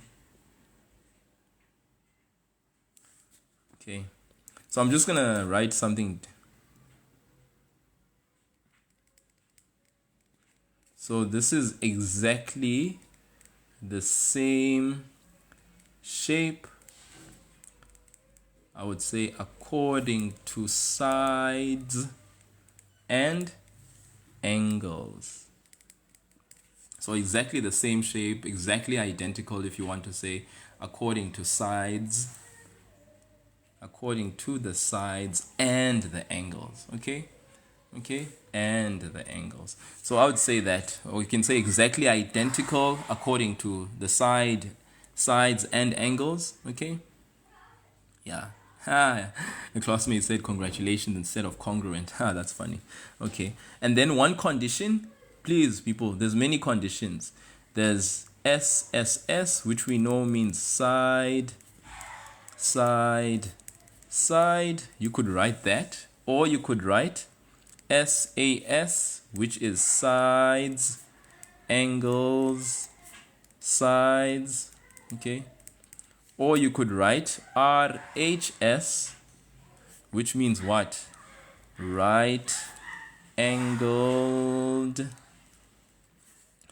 hypotenuse, right angled, hypotenuse, side. Or you could use AAS,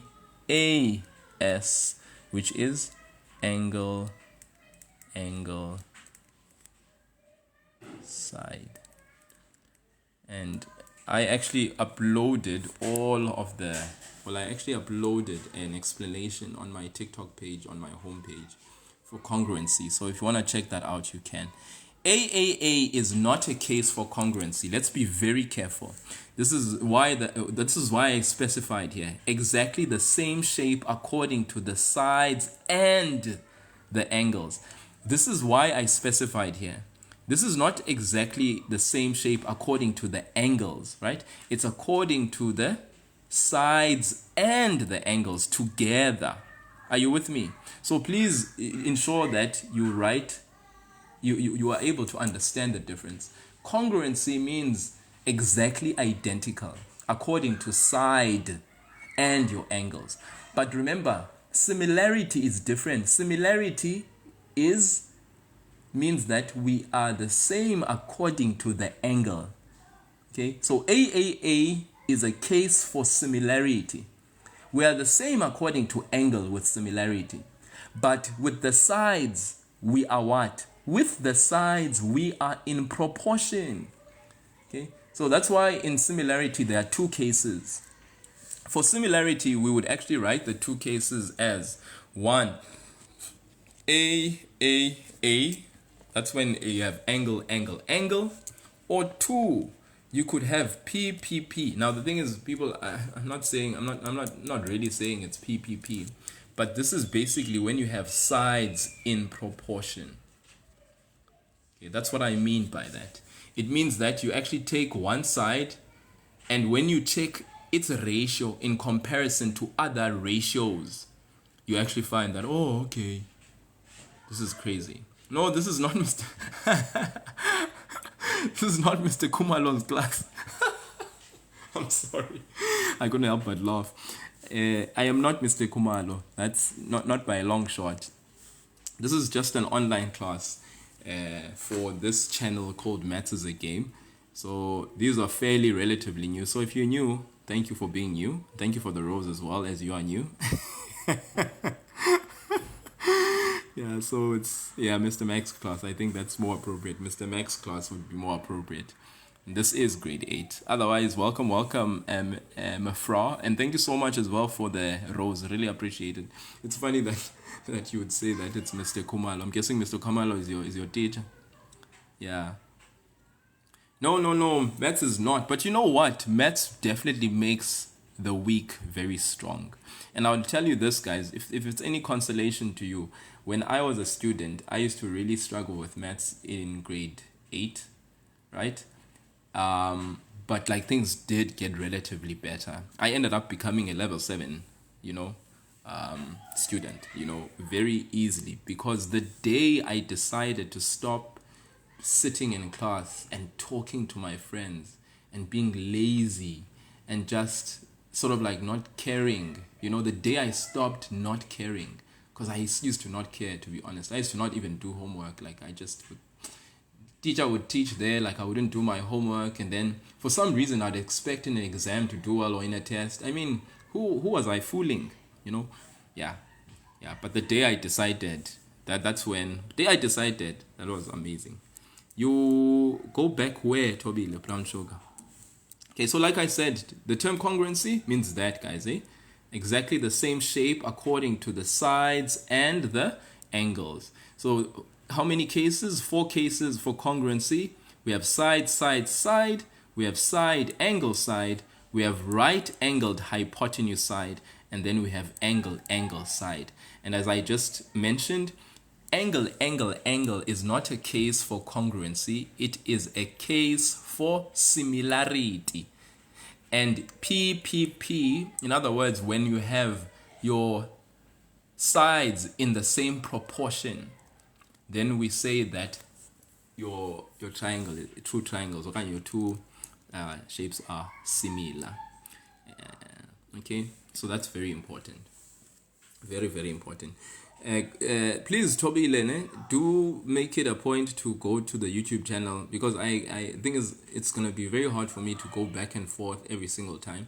I think we all have situations, right? So what I want to do, what I want you guys to do is to please make it a point to do go to my homepage, go to the icon, the YouTube icon, the one that has the white play and the red background. You go and click on that. It will send you to my YouTube channel. I'll upload this live so that you guys can re-listen to some of the things that you may have missed. Okay, then 4.3.2. I'm gonna try to do it as soon as I can after I'm done. Okay, just be patient with me, right? I'm gonna try and triangle ABC and triangle XYZ are congruent. So we are told that these are congruent. Show with reasons why this statement is correct. Show with reasons why this statement is correct, and that's 3 marks. So let's go so that we can see which case of congruency comes about. Okay, so let's start. First and foremost, AB, side AB, if we go to this triangle, is equal to XY. They are both equal to 2 centimeters. So we start there. That's our first side that we have identified. Make sense? Angle A is equal to angle y, which is equal to 29 degrees. Okay, angle A is equal to angle y, which is equal to 29 degrees. That is a angle we have identified. And then last but not least, AC is equal to ZY or YZ, which is equal to 3 centimeters. That's a side that we have identified. So do you see the case of congruency that we have coming from this diagram? We have SAS. The angle is in between two given sides. That is basically the situation with this particular case of congruency. The angle, this angle, we call it the included angle. SAS is only SAS if there's an angle sandwiched in between two side breads. Sorry, okay, not side breads, definitely not. But you know what I mean. The angle is sandwiched in between the two slices of sides. I'll just call it that. So hence SAS. So therefore, we can then say triangle ABC is congruent. We use this symbol for congruency. Is congruent to triangle XYZ. And the case is SAS. Okay, are we together, good people? So I repeat again. They said ABC, triangle ABC and XYZ are congruent. Show with reasons why this statement is correct. So we are showing AB is equal to XY, which is equal to 2 centimeters. That's one side that we've identified, corresponding sides equal. Angle A is equal to angle Y, 29 degrees. That's another, qualifying. Included angles are equal. AC, side AC is equal to side YZ or ZY, which is equal to 3 centimeters. That's another side that's qualifying.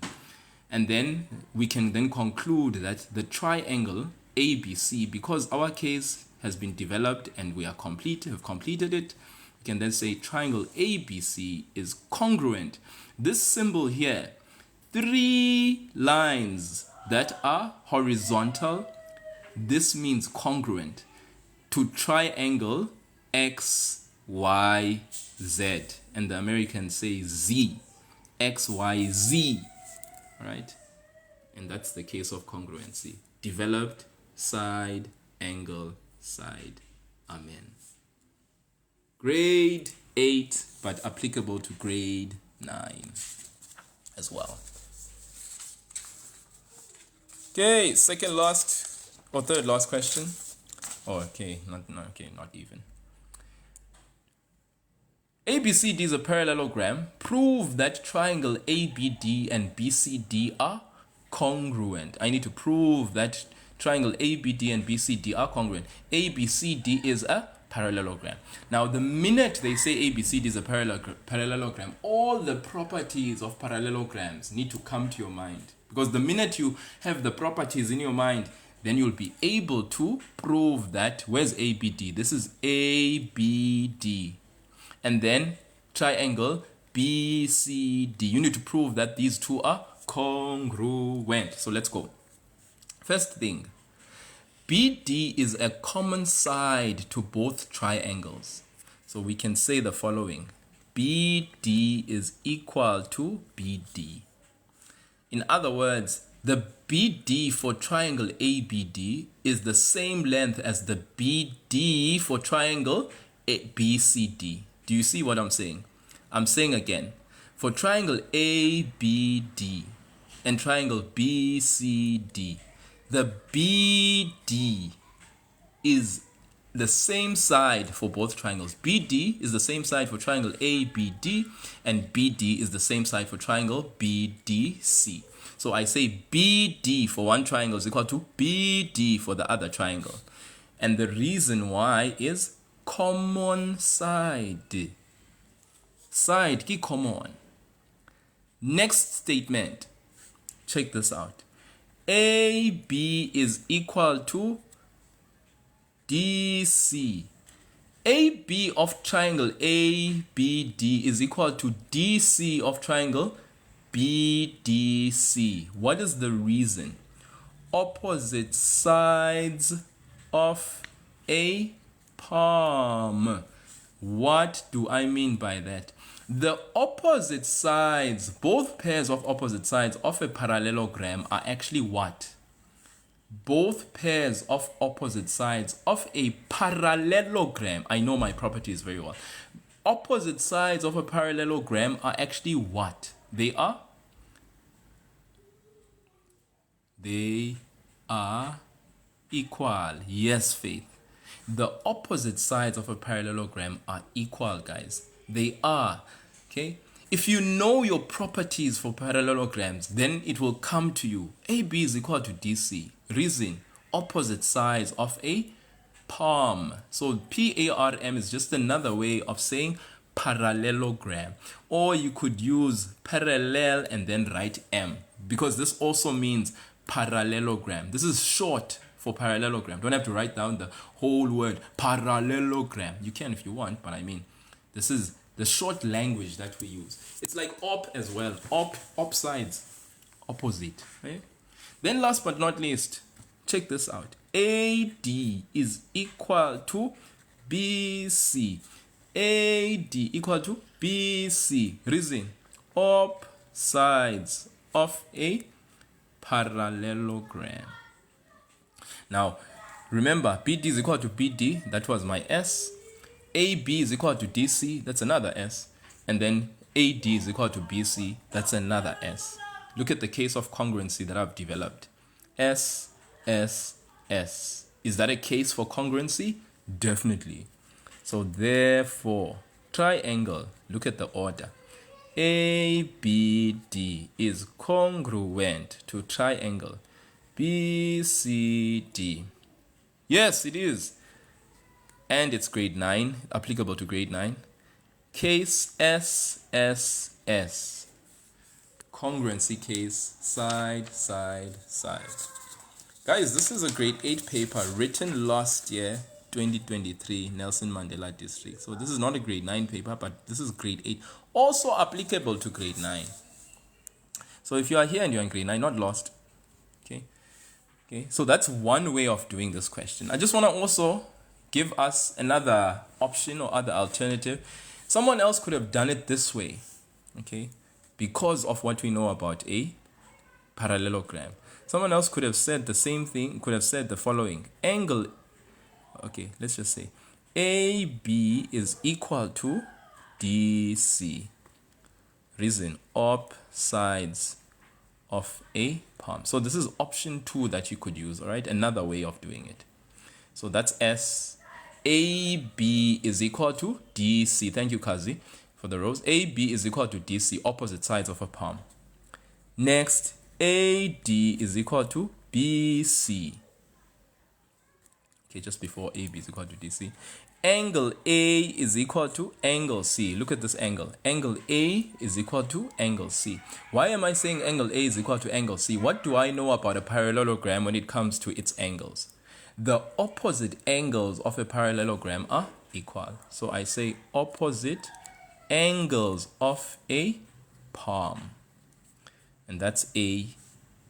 And then last but not least, I say AD is equal to BC. Reason, op sides of a palm.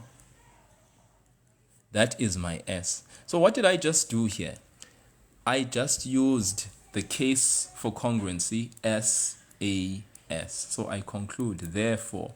And if you can check, this angle is actually my included angle. It is sandwiched in between the two sides. AB is equal to DC and AD is equal to BC. So it is sandwiched in between. So therefore I say triangle ABD, I get the order there, is congruent to triangle BCD and the case SAS. Guys, that is another way I could have answered the very same question. For how many marks? For 4 marks. And do you see what happens here?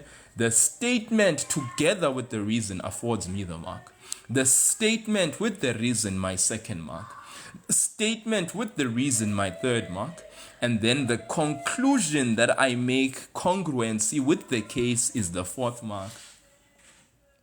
That's one option. Side, side, side with my reason. Okay. No, man, this is the total for the question 4 as a whole. Okay, this is the mark for the actual 4.3.3. It's 4 marks. Okay, please don't be shocked here.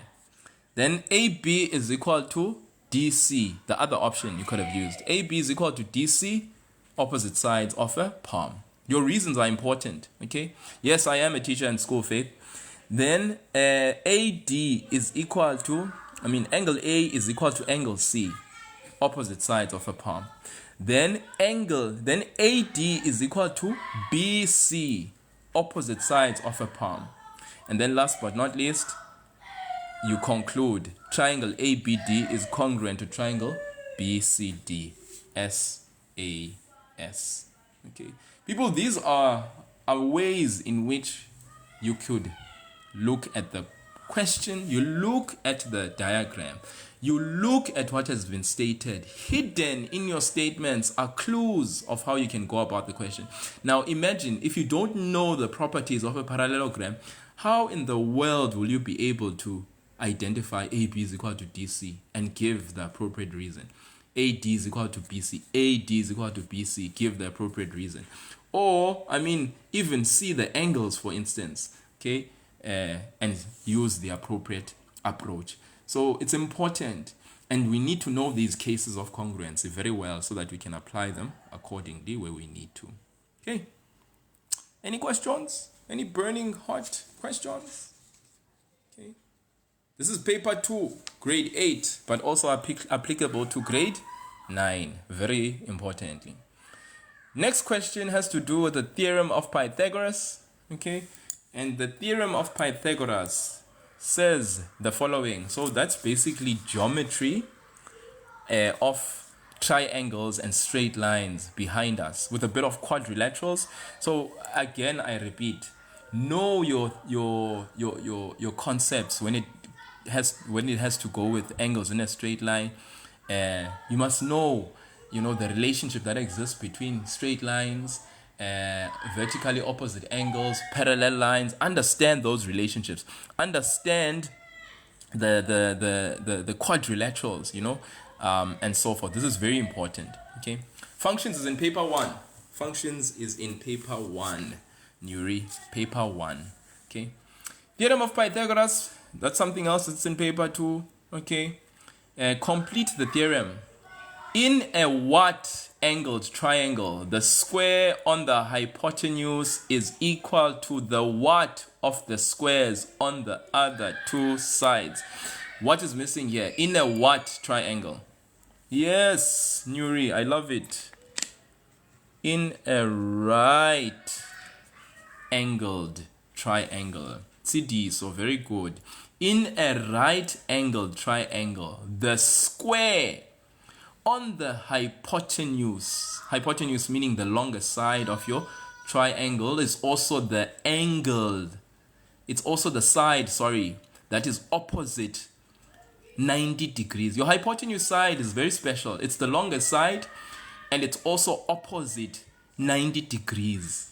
Okay, the hypotenuse that's where it's situated. So in a right-angled triangle, the square on the hypotenuse is equal to the what of the squares? To the what of the squares, guys? Is equal to the what of the squares on the other two sides? No, it's not longest, it's not sides. Is equal to the what? Yes, is equal to the sum of the squares on the other two sides. And if you guys are being exposed to this for the first time, then welcome to the theorem of Pythagoras. A, B, C, 90 degrees. The theorem of Pythagoras algebraically states the in a right angle triangle. So this is only applicable to a right angle triangle. So if it's not a right angle triangle, Pythagoras does not apply. The theorem of Pythagoras only applies in right angle triangles. Number one. Two, what is the theorem of Pythagoras saying? It's saying in a right angle triangle,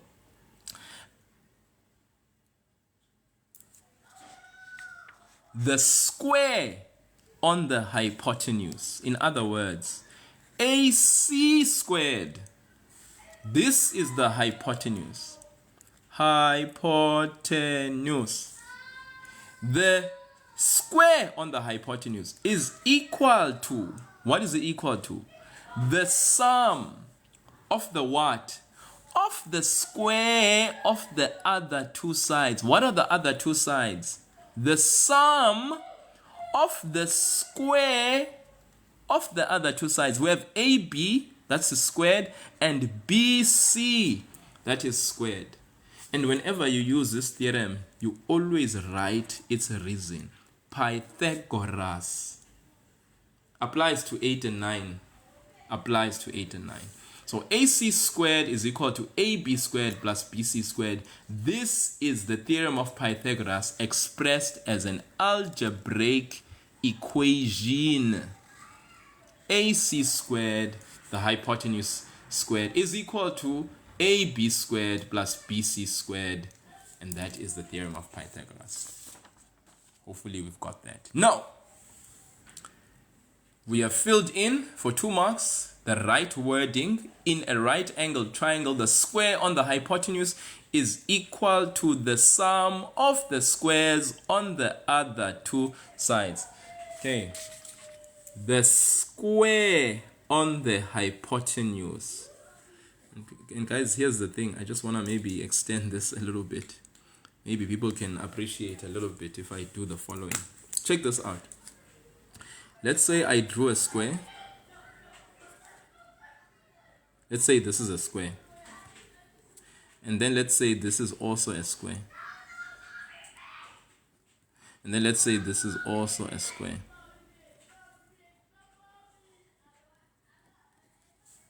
Do we see this? Are we good? Okay. So basically they are saying the square of the hypotenuse. If you want to calculate the area of a square, the area of any square is actually equal to side times side. Okay, so that means s squared. So if we said this is hype, if we want to calculate the area of this square, then basically we would say, as it says, the square of the hypotenuse. So we say the hypotenuse side squared is equal to the sum of the what? Of the square of the other two sides. So the AC squared comes from the idea of the area of that particular side. Okay, so that's why we say the square on the hypotenuse side is equal to the sum AB squared of the square of the what? Of the other two sides. So the formula is as such because this is what the theorem of Pythagoras actually states. Okay, I repeat again. The square of the hypotenuse, which means AC, so we square it, is equal to the sum, meaning you have to add the sum of the squares. So that means AB also needs to be squared, plus BC needs to also be squared. This is the theorem of Pythagoras. The hypotenuse squared is equal to the sum means plus or addition, of the square of the other two sides. Okay, so that's basically it. Okay, now let's come here. Let us come here. Carla, you are actually so this is not the right live. This is paper 2. Algebraic expressions was done when I did paper 1 earlier on today. All right, but like I said, there's a YouTube channel. You can go onto my main page. This Maths is a Game TikTok page. You go to the YouTube icon. You click on that. It should send you to the YouTube page. But I haven't uploaded the the video that I did earlier on today when I do upload it, so at least you can actually go on there, subscribe, so that when I do finally upload it, you can get the notification. Okay.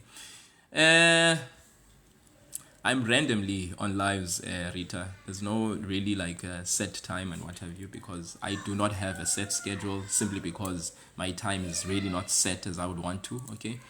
So find x and y, show all calculations. Now people, when we do these sorts of problems, we need to first and foremost look at the diagram. Since Pythagoras only applies to right angle triangles, the first question you need to ask yourself is, how many right angle triangles do we have on this particular triangle? How many right angle triangles? And that's the $1,000,000 question. How many right angle triangles do we have? Kamari says 2. CI4U CS3 says 2. Entombed 2. Tumelo says 1. Bani says 1. So we have a few people that are answering 1 and a few saying 2. Bani says 2, sorry. Reba says 2. Urban Kick says 1. Remo says 2. Okay, guys, how many right angle triangles do we have? Maybe from what you can see with your eyes, you are seeing this box only for triangle JLM. So triangle JLM to you is a right angle triangle. Hence, some of you are saying there's only one. But Kamari says you make both 90 degrees. So in other words, JL is what we refer to as a perpendicular line to KM. When lines are perpendicular, it means this is 90, but this is also 90 degrees. It's not written or it's not drawn in the diagram as 90, but we know that it is also 90. So how many right angle triangles do I have? I actually do have 2. What are these right angle triangles that I have that are 2? There is JLM and there's JLK. Together, 2 right angle triangles.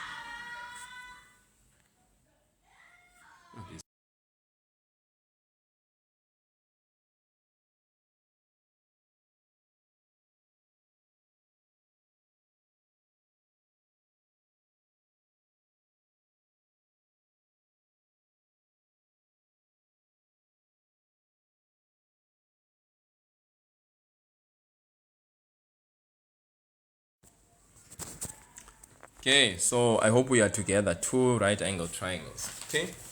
Now, in these 2 right angle triangles, what are we asked to find? Okay. Yes. Just that I had put down my phone because I needed to get my boys to just hush a little bit. You know, they're making a lot of noise. So, anyways, yeah. So first and foremost, how many right angle triangles do I have? Why? Because if you know how many right angle triangles you have, then you know what right angle triangles you can utilize for Pythagoras. Okay, so we have triangle JLM, and triangle JLM has the y that we need. Y is actually the length LM. If we go to triangle JLK, it has the x that we need. So the x that I need to find is in triangle JLK, and the y that I need is in triangle JLM, and both of them are right angle triangles. Are we together? 2. Remember, we said Pythagoras only applies to right angle triangles. So that means we can go and find the value of x, but we need to identify the triangles that have these variables. We've already seen that triangle JLM has y and triangle JLK has the x. So I go in triangle JKL to find my x. This x here, okay, this x that's here, what is it according to? Is it a hypotenuse? Is it the other 2 sides? This x here, what is it in actual fact? Okay, remember we said that the x, or let me say the side JL, okay, JK, sorry, is opposite 90 degrees, and we said that the 90 degrees is always opposite what? It's always opposite the hypotenuse. Okay, so this is the hypotenuse. And then in the triangle itself, do we have enough information to be able to use Pythagoras? That's the other thing we need to check. So in triangle JKL, we have JL, which is 12, and we have KL, that is 16. So do we have enough information to use Pythagoras? Definitely. We have two sides and one side that is missing. So Pythagoras can be used. What does Pythagoras state in accordance to this triangle? Pythagoras says the following. JK squared is equal to, this is the hypotenuse side squared. Remember, the square on the hypotenuse. So we square the hypotenuse is equal to the sum of the squares on the other two sides. What are the other two sides? KL squared and what? JL squared. And then I write my reason. Pythagoras. Please, when you have Pythagoras and you are using it, please write the reason Pythagoras. Then step 2, we substitute what we have to then find and what we have been given. So in the place of JK, we have x squared. In the place of KL, we have 16 squared. And in the place of JL, we have 12. And then we square it. Are we together? Then we say 16 squared plus 12 squared. So you can go ahead and utilize your beautiful calculator. You can, if you want to see what 16 squared is, please by all means go ahead, see it. Want to see what 12 squared is, please by all means see it. Then add the two values together and see it. Okay? And then remember, we want the value of x, not x squared. So what is the inverse of x squared? Okay, what is the inverse of x squared? You take the square root of x squared. But what you do on the left, you must do where? On the right. Now for my grade 8s, I usually say to them, whenever you take the square root, what's nice here is to obviously go ahead and state. Okay, and the reason why I tell my grade 8s to do this is because it becomes an important thing to sort of like put in their minds very early, so that when they get to later grades and they start doing other things, it's already in their minds. So when you take the square root in an equation on both sides, then you must put plus minus. Okay, I say they must, okay, because it helps them in the future. All right. It's not really necessary, but it's something that helps in the future, because sometimes when you learn something earlier on, it kind of sticks and then you are able to utilize it. Okay, so you write the plus minus because when you take the square root for on either side for an equation, this plus and minus is actually a reflection of the two possible answers you could get. All right, and it's very appropriate to put. But then when you take the square root of x squared, that eliminates the x, the squared, and then on this side you get an answer of plus minus 20. But a length of a side can never be negative, so you conclude and you say therefore x is equal to 20, and you write 20 units, right? 20 units. In the absence of SI units like centimeters, millimeters, kilometers, and so forth, you'd go ahead and you write 20 units. All right, okay, yeah, because this x can either be positive or negative, but a length of a side can never be negative, hence we do not write the negative sign, or we don't take into account the negative answer, because x could either be positive or x could be negative, but for a length of a side it cannot be negative. You guys are going to see that in later grades, when you get to grade 10, 11 and 12, when you start doing problems where you use Pythagoras on a Cartesian plane for grade 10, then basically this minus will be so significant. Okay, yeah, okay. So Njogozo, if you don't write units in grade 9, that's fine, you know, but like I said, I inculcate this for my grade 8 and 10 learners very early, grade 9 learners and 8, so that they know they know these things early. It kickstarts, and then it becomes so easy for me. It's all in the name of trying to make life very easy for myself, so that they roll very nicely. Okay, 20. Okay, if you write 20, I mean it's fine. Okay, so x is 20, and then let's check out for y. So for y, we are going to go to the different triangle in triangle JLM.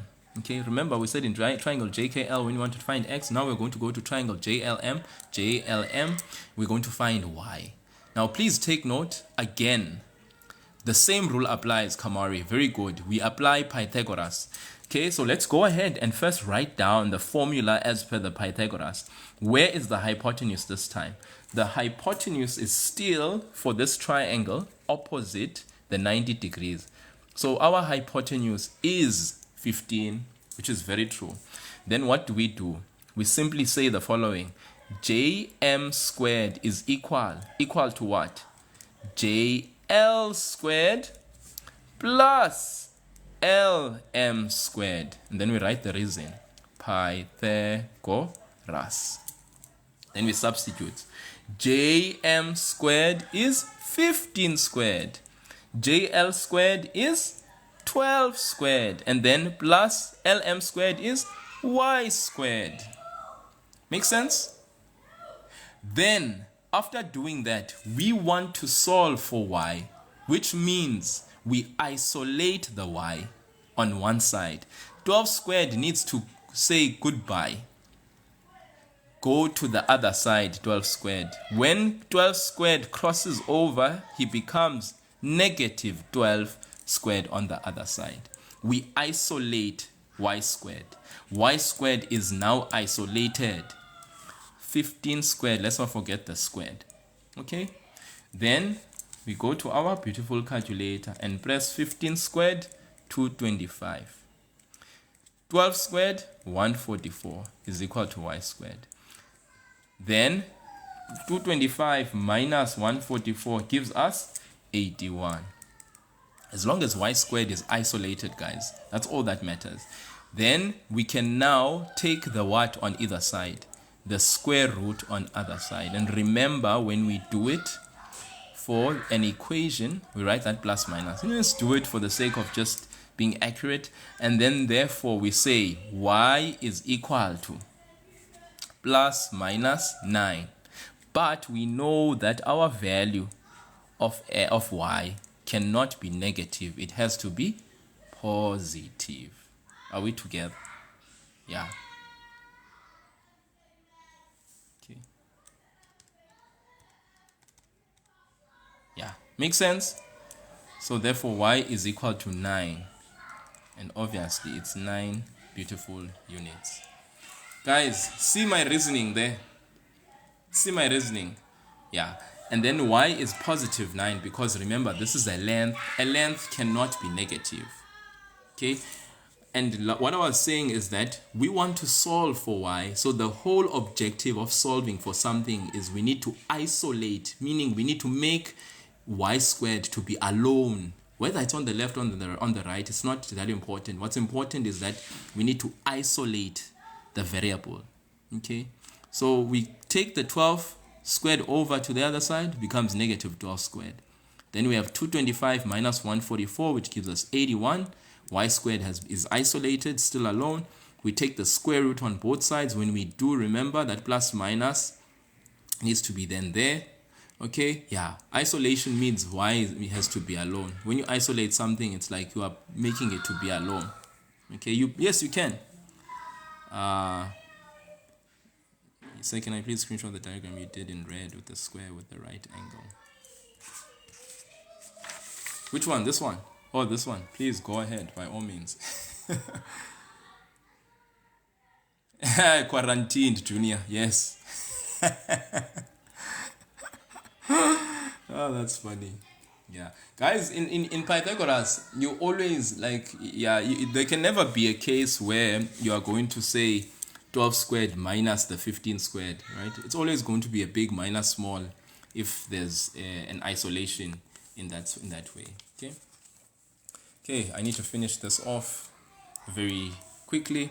So we're under quadrilaterals now. PQRS is a kite. Find the sides A and B. Okay, look at this. This is a kite. So what do we know? Find the sides A and B. For how many marks? 2 marks. All they want is the sides. So what's the value of A, guys?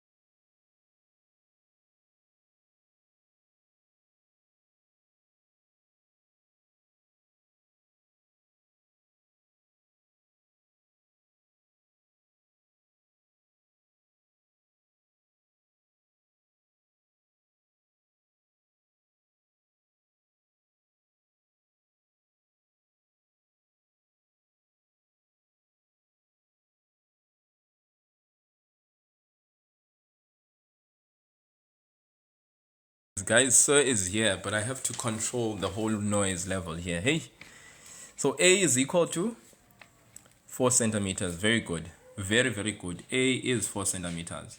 Okay. Right. A is 4 centimeters. And I mean, if you were to state the reason,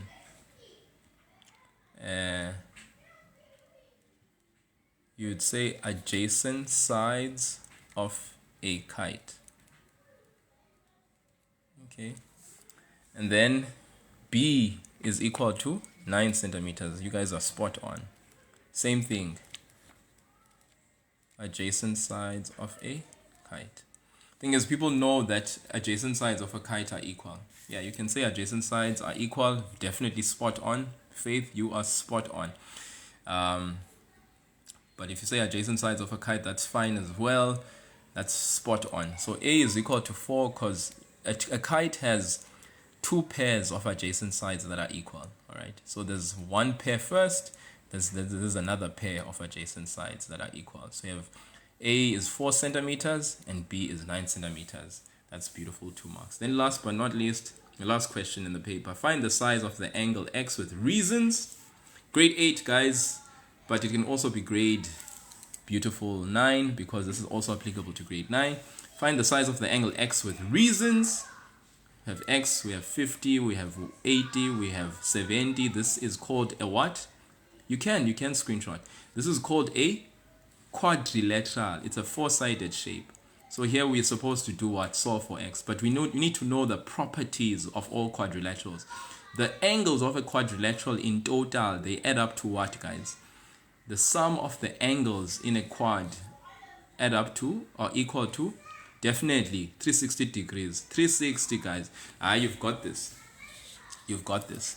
So with that said, all we do is we just say 80 degrees plus 70 degrees plus 50 degrees is equal to 300 and beautiful 60 degrees. And then we must give a reason. You know?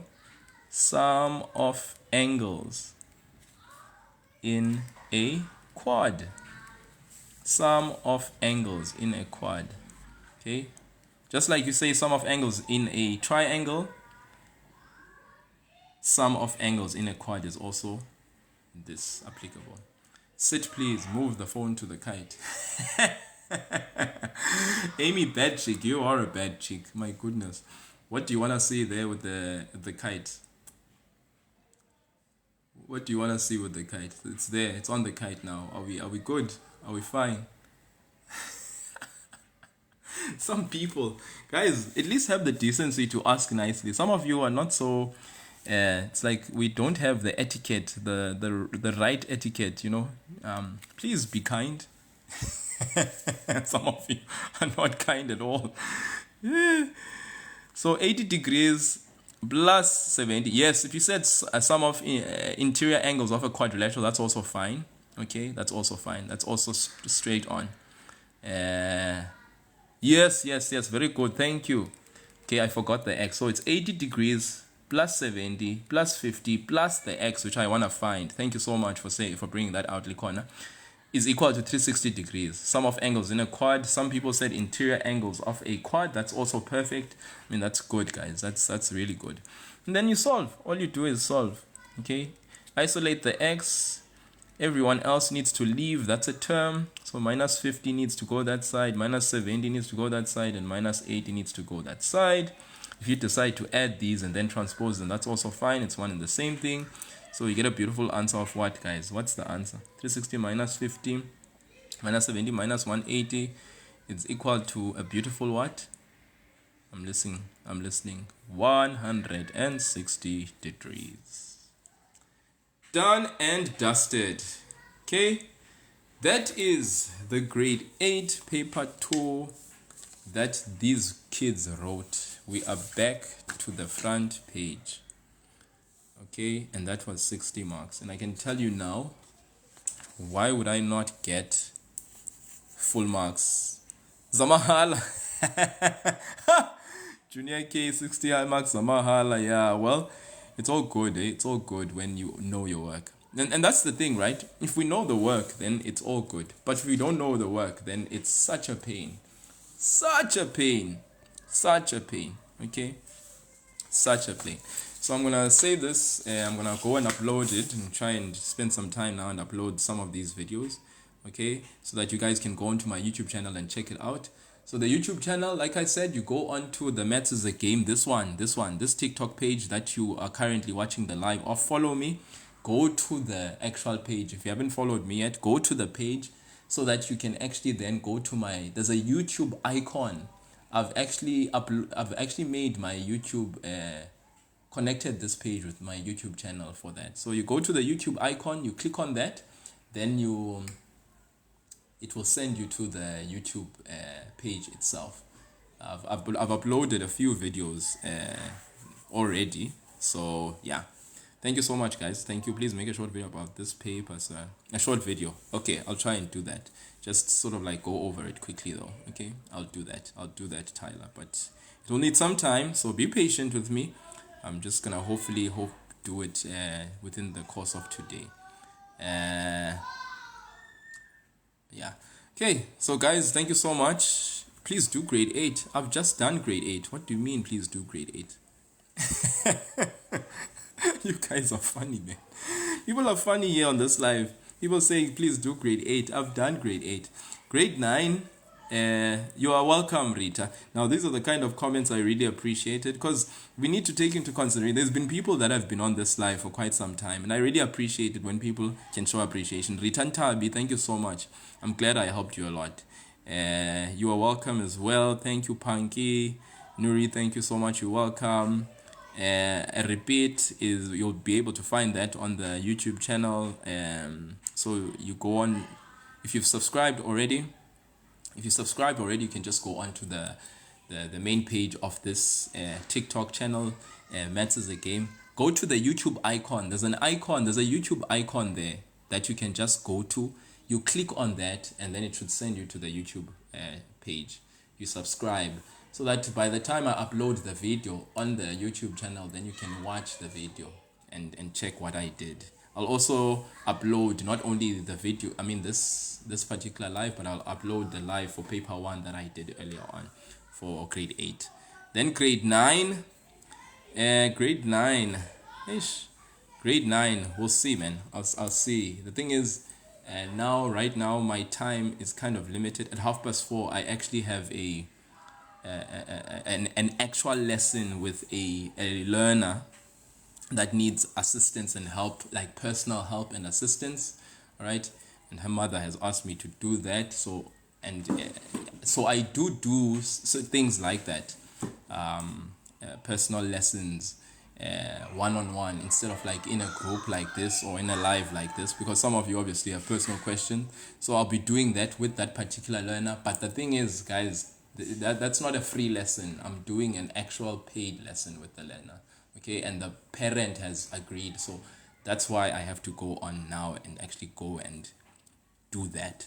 Okay, so grade 9, if you are in grade 9, I'll definitely make it a point that I do a live for grade 9 paper 1 GEC and grade 9 paper 2 GEC.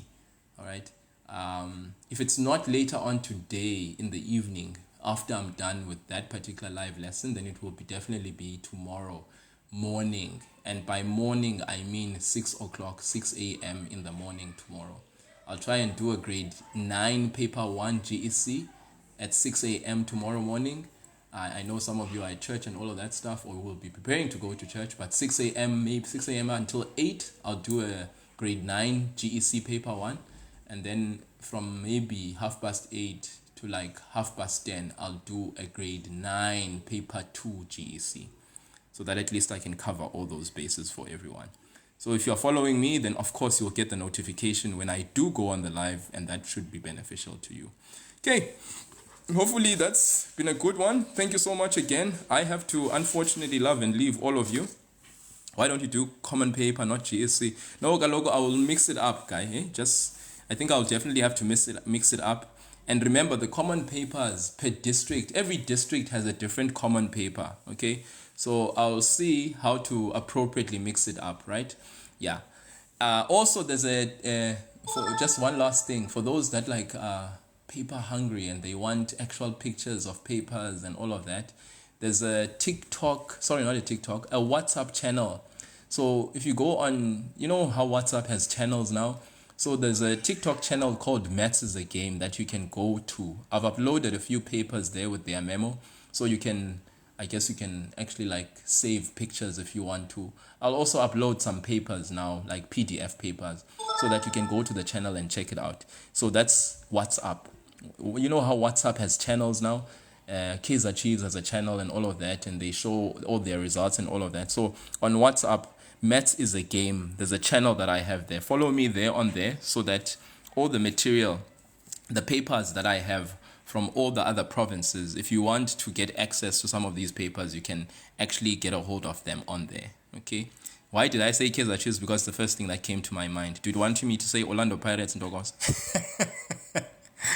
Yeah, it's nothing personal. Yeah, so I'm gonna do the whole upload. I'm gonna try and get the downloads for the live and the uploads done between now and 4:30. Okay. Okay. Cheers, guys. Thank you so much, and thank you for those that actually, like I said, they sent gifts all along. I really appreciate it. Like the roses, I saw that. So thank you so much. That means a lot. Have a good one, and please practice, practice, practice. Practice makes permanent, eh? Practice doesn't just make perfect, it makes permanent. It makes the maths permanent. So if you're a grade 8 learner, please make the maths permanent. You know, make the maths permanent. Okay, please make the maths permanent. If you make the maths permanent, and you lay the solid foundation for your maths here in grade 8 and 9, it will be a breeze grade 10, 11, and 12. 100% will not be something that will be foreign to you. It will actually be a very common phenomena in your life. So do that, eh? Do that. Do that. Okay, thank you. Cheerio, toodles, goodbye. Peace. I don't like pirates. Everybody is like having this moment where they're like, I don't like this, I don't like that. Okay, whatever you like then, have that. You guys are funny. Yo, icon. I don't like pirates. Okay, let me just wind down this.